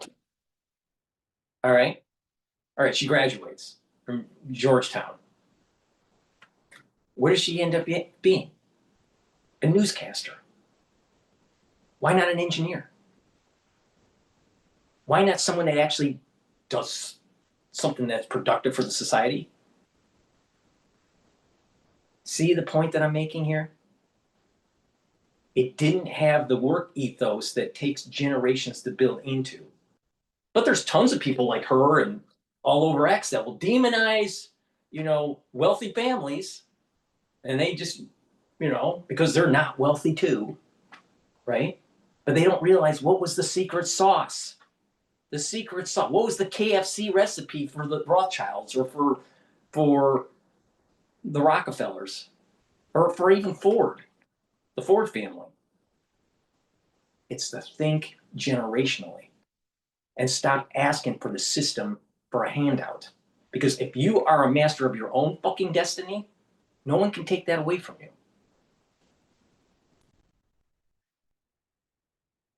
Because they have largely achieved their goals in giving minority students more advantages.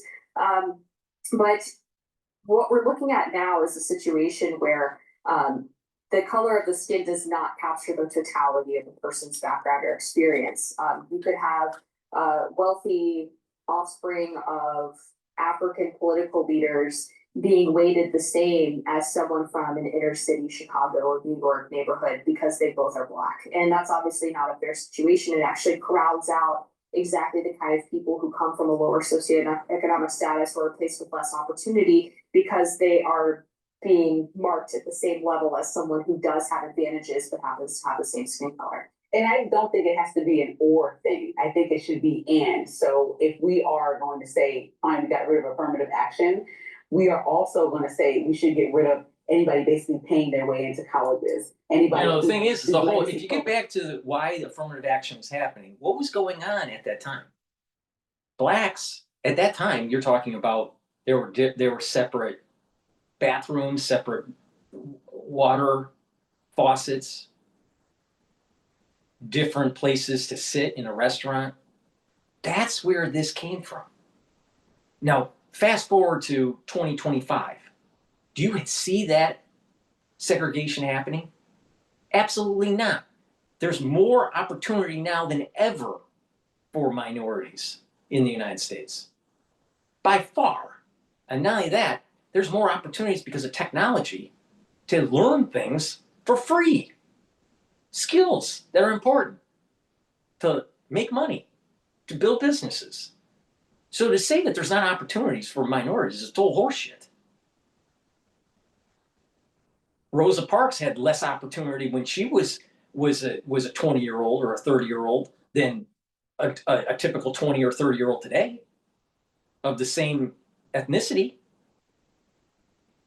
So affirmative action was about getting it to a point where individuals of minority status was able to get into the workforce, to have equal civil liberties, and for them to have the self-determination to make the proper decisions so they can have upward mobility. But it's up to them to make those decisions.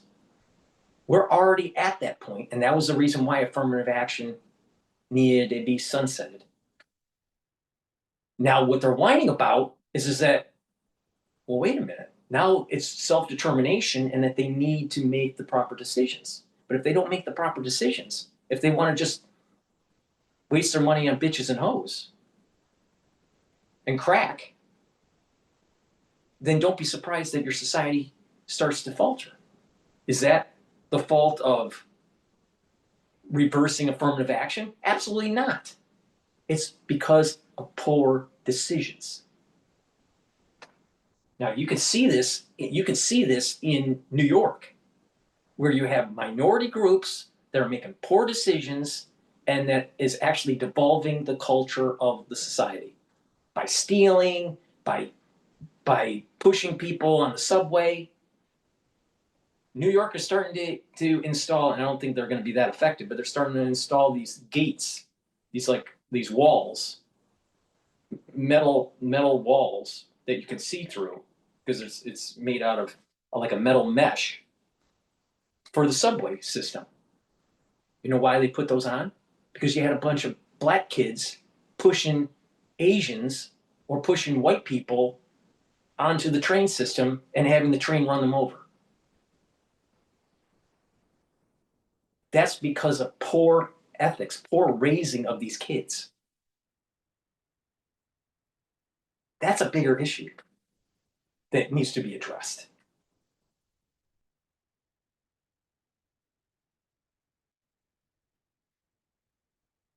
Overwhelmingly affect only one group of people based on race because of who had access. So, because you can't or detangle the two things, right? Socioeconomic background, for the most part, disproportionately affects communities of color in lower socioeconomic.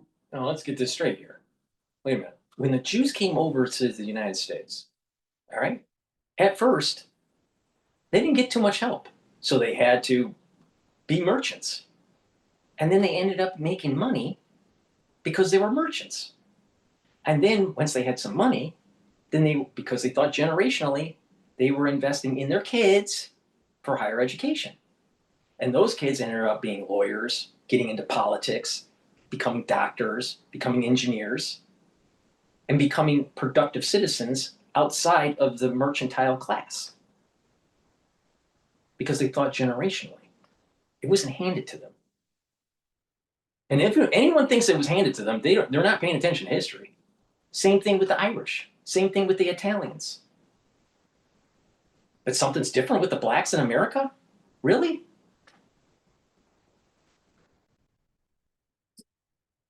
I'm telling you, it's about generational thought. Economic brackets based on the wealth gap. Like, this is just actual research. So even though, yes, there are anomalies and exceptions, and there's Black excellence and people who are doing really well in the Black community, which I'm extremely proud and happy about, there's still overwhelmingly way too many, based on the proportion of people of color in this country, people that are underserved and don't have just simple access.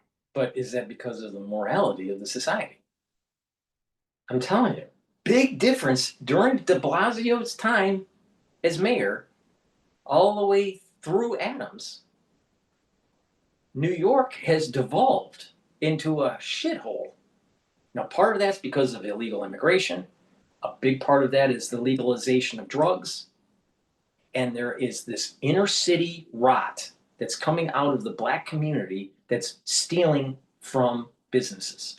Now, if you think I'm making this up, you can easily Google how Nike and Foot Locker and these, even Macy's,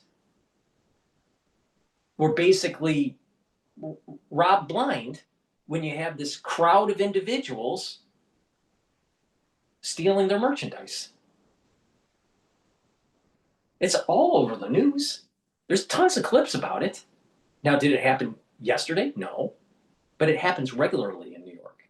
And it's not just New York. It's happening in Chicago. It's happening in Los Angeles. It's happening at Apple stores. When you have a group of people that don't respect life or property, there's an issue there. There's a big issue there. So don't say it's all about social economic. No, it's the way the kids are raised. Because there are many, many immigrants that came here with literally nothing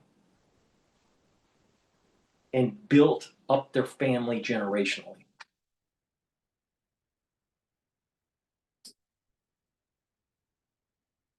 Or visibility to opportunities that should be given the same access because they are equally as smart, they are equally as encouraged, they are equally as interested in being a part of a college community. And so I think that race is hard to detangle into, especially if Really? you don't. Really? Is that really true? Is that really true? Okay, let's play this in corporate America. All right, DEI policy pushes in a minority and in a business school, ends up getting a business degree at a good school, maybe even an elite institution, but didn't do as well, let's say, in the coursework. All right, let's say they were mid-range for their as a student. They go to corporate America, and you have a HR person has a DEI policy, and they bring in that person into the corporate infrastructure. And that individual is learning the ropes because it's an entry-level position. They're learning the ropes, and then they move up because of DEI policy a little bit faster than the norm. And then they get into management. And so now you have the bitch boss that really doesn't have the skill set to be the boss and makes decisions for the corporation that's actually not beneficial for it.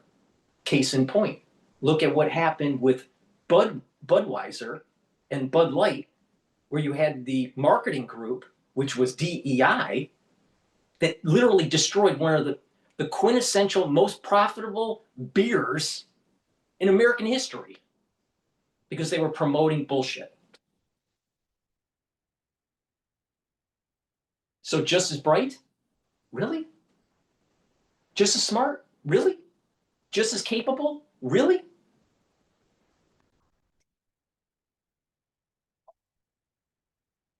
Address that there is an issue there and just pretend like it's all about socioeconomics because there still are opportunities given to, let's say, you're a poor white person that has a rich uncle, 3 uncles, the way he still can call somebody and get you into Harvard. Oh gosh, I wish I had had that. But I mean, like, and the people of color might not even have the person connected to the university at all with the legacy admission. When you look at the numbers, I guarantee you that, yeah, I guarantee you if that other, not this one, but the other newscaster on the Hill, the other talking head, if she went into Harvard, she would end up being on the Hill. All right? Because it's not about the school, it's about the character of the student. It's what's in their soul, it's what's in their constitution. How much grit do you have? And that doesn't come from the school, that comes from the home.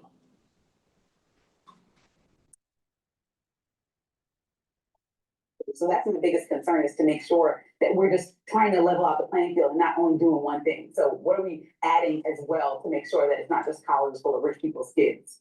Yeah, and obviously the problem with legacy. Ready to lose the hat and regrow the hair? With sprays by Hims, you can regain your hair and your confidence. Our spray. And then it gets then you get into the argument that maybe college isn't very beneficial for the students, and maybe it's better to actually have a skill where it's useful for the society, some sort of building skill, construction skill, the idea of producing something. You know, these paper pushers, I think the sunset of paper pushing is over. Please go to my store, the-studio-reykjavik.com. Get the Boomer Boost. Boomer Boost is a 68 nutrient supplement. What it does is it revs up your metabolism, boosts up your energy levels, helps with your heart health and your vascular system health, helps with brain function, helps with musculature. Take it every day. It's a powder. It has a very comprehensive profile shown on the screen. Read the label on my website. Get the Boomer Boost. Take it every day. Super, super important to take. And what you'll notice is that if you take it for your lunch during breakfast, take it for your lunch or breakfast once a day in soft foods like hummus or yogurt or a smoothie, you'll notice that you're losing weight. Now, if you don't want to lose weight, that's okay. All right, you can still take the Boomer Boost, but there is a way to use Boomer Boost to lose weight. Now, you're going to have a steady level of energy. You're going to help to soak up free radicals. You're going to reduce inflammation. And it's going to target all these different systems. And you're going to have more vitality. You're going to be moving around more. And when you have that, what's going to happen is that you're going to be more vibrant of an individual. Now, if you want energy like Dr. Paul Cottrell, take the Boomer Boost, right? And like I said, if you use that as your breakfast or your lunch in soft foods or a smoothie, guess what? You're going to lose weight safely. And when you maintain that weight loss, especially over a 5 to 7 year period, then you won't be on your yo-yo diet anymore. Heirloom barley, high density protein. You take a scooper a day, mix it with soft foods, filtered water, milk, or even a smoothie. Take it the same way as the Boomer Boost. It will help to detoxify your body, reduce inflammation, and soak up free radicals with superoxide dismutase.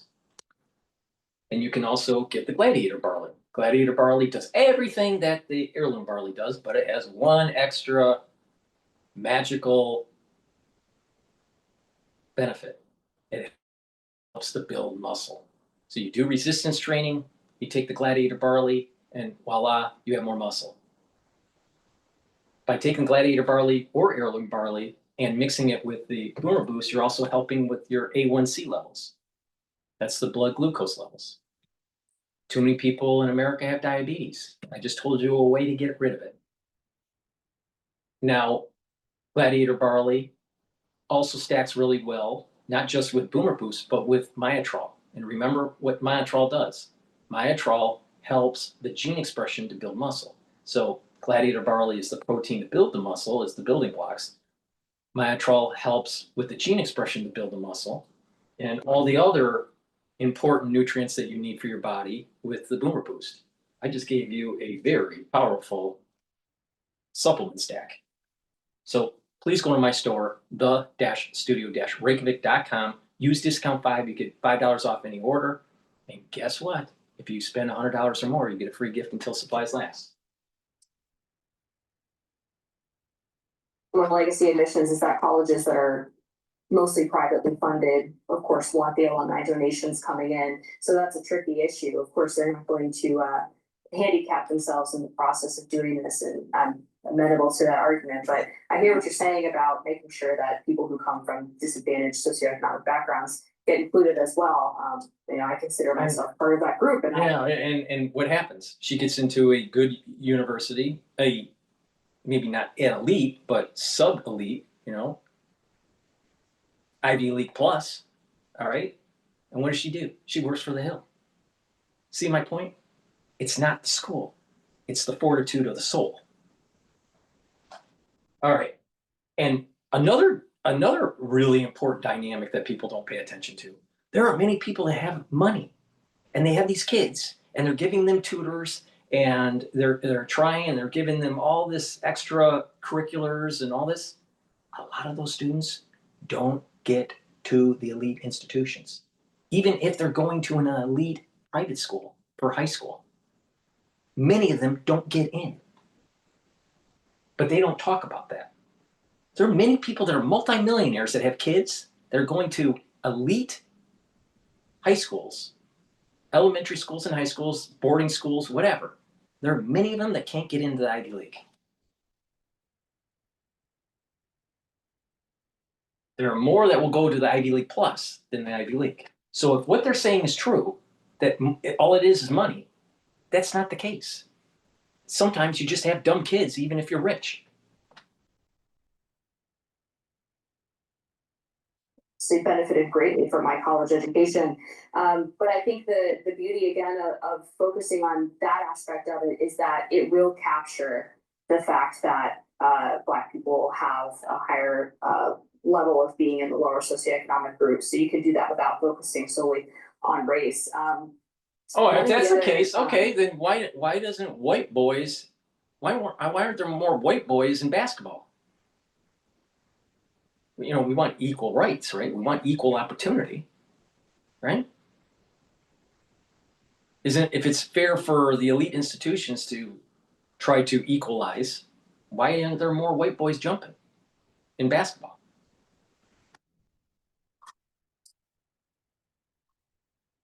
Issues, I think, is that overall Americans feel that college should be a place for meritocracy. And so if you want to make sure that people have the access to study for the SATs or be in AP classes and do all of those things to get you to the point of going to a high level college, then that's something that we have to start way earlier in life, right? That needs to be done in the K through 12 level to make sure that people are prepared for the college that they're going to, and we're not failing them if they get there and aren't ready for that situation and having lower graduation rates or lower GPAs. Like, let's set them up for success from the beginning.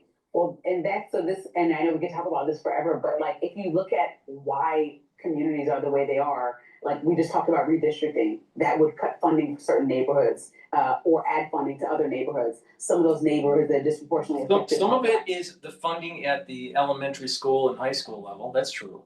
Some of it is the way the kids are being raised at the home. If you're an inner city kid and your let's say idol is some basketball player that's banging a bunch of bitches and hoes, don't be surprised that your kid wants to bang bitches and hoes and starts talking ghetto and is not doing his calculus homework. So it's about how they're raised at the home. So this is all things like we talk about local communities, we talk about overcrowding of schools. I went to college in Philadelphia. They had like 50 kids per class sometimes in the worst of times. I remember I had 20 kids maximum in my classes, so I was privileged in that way. Imagine one teacher trying to teach 50 kids. How can you then prepare them at a young age for academic excellence unless they just are naturally brilliant? That is total bullshit. That's total bullshit. Let me give you an example.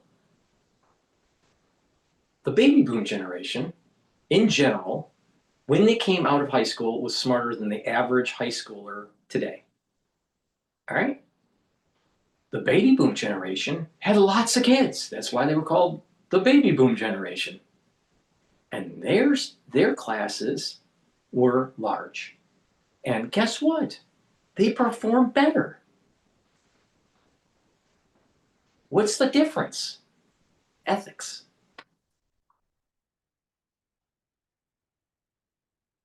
Children, we learn. And so these are all things that are like affected. And then if your parents have the time to get you and resources to get you a tutor, that helps. If they don't and you're falling behind for natural reasons because you like to play too much in class, then you just fall behind, especially if your parents are working 2 jobs trying to make the American dream happen. There's so many, I think, instances that make this not a level playing field from the jump, that we would have to make sure that every single district and every single community is all having the same access to the proper teachers, resources, and funding in order for that to work, which would be sort of the society, or actually anti everything that's happening in society right now. We allow states to decide what they're doing, local communities to get voted in, and all these things to happen. And then naturally, somebody ends up suffering. Some communities are better based on who's wealthier to pay the better taxes and then get the roads paved so you can easily get to school without a flat tire, et cetera, et cetera. So it's like this endless, windy road of like, how do you get to the beginning level where all students have a proper education in this country to prepare for colleges? There's a lot of factors. That's no joke there. All right, up next, Congresswoman Marjorie Taylor Greene has a warning for Fox News and is blasting marketing. So let's say, okay, so if you go to Georgetown and you're first to go to college in your family, first generation, that's what you get. You become a talking head on the Hill. That's not productive for society. It really isn't. Please go to my store, the-studio-reykjavik.com, and get the C60. Why? Because it's the most potent antioxidant that you can buy. Now, what it's going to do is it's going to soak up free radicals. It's going to help to reduce the stress in the cell, in your neurons, soak up free radicals at the vascular level. That's going to help with your cardiovascular health. It's going to help with the endocrine system and the immune system. And guess what? You can get it in MCT coconut oil. avocado oil, and extra virgin olive oil. Now, what C60 does is it's going to soak up free radicals at about hundreds of times, if not 1,000 times more than vitamin C. You can't take enough vitamin C to equal C60. You take a teaspoon a day. Teaspoon a day, preferably on an empty stomach for best absorption. C60 is a 60 carbon molecule that has to be in an oil. That's why it's in different oils. And you absorb it, and what's going to happen is in your cells and in your vascular system and in your neurons, you're going to reduce that stress. It's going to soak up those free radicals, and the ATP is going to go up because your mitochondria and your cells are going to improve. The health of those mitochondria will improve. Now, when you have this happen in your neural at the neuron level, you have lots of ATP to have energy to create neurotransmitters. But when you age, your mitochondria starts to age and not perform as well, and it's not producing as much ATP. This is the reason why your cellular metabolism goes down when you get older, because your mitochondria sucks. So if you soak up free radicals that are building up as you're getting older, you're improving the performance of your cells and your neurons. So for your neurons, when you improve your mitochondria and you have more ATP, they fire more because you have more neurotransmitters. Less stress in the cell means healthier myelin sheath. Less inflammation at the brain level, less issues with the myelin sheath. So you're going to have that connection and that communication between neurons. So you're thinking better. Your memory improves. Your kinematics improve because of your cerebellum is healthier. And when you couple that with a holistic approach, proper diet and exercise, eating non-processed foods, drinking filtered water, having mindfulness, learning new things. If you look at this from a holistic perspective, then your body is healing. And over time, you're going to see that your body is slowing down its aging. Now, I'm in my 50s. I don't look like I'm 50. I'm older than Alex Jones. I am much more fit and look a lot younger than Alex Jones. Now, why is that? Because of my protocol. Now, part of my protocol is taking C60 every day, a teaspoon a day. Preferably, like I said, on an empty stomach. If you work out, take it before you work out. It's going to soak up the free radicals during your workout, and you'll recover quicker. Now, I've told you a lot of little secrets on how to improve your health. Please go to my store, the-studio-reykjavik.com. Use discount 5. You get $5 off any order.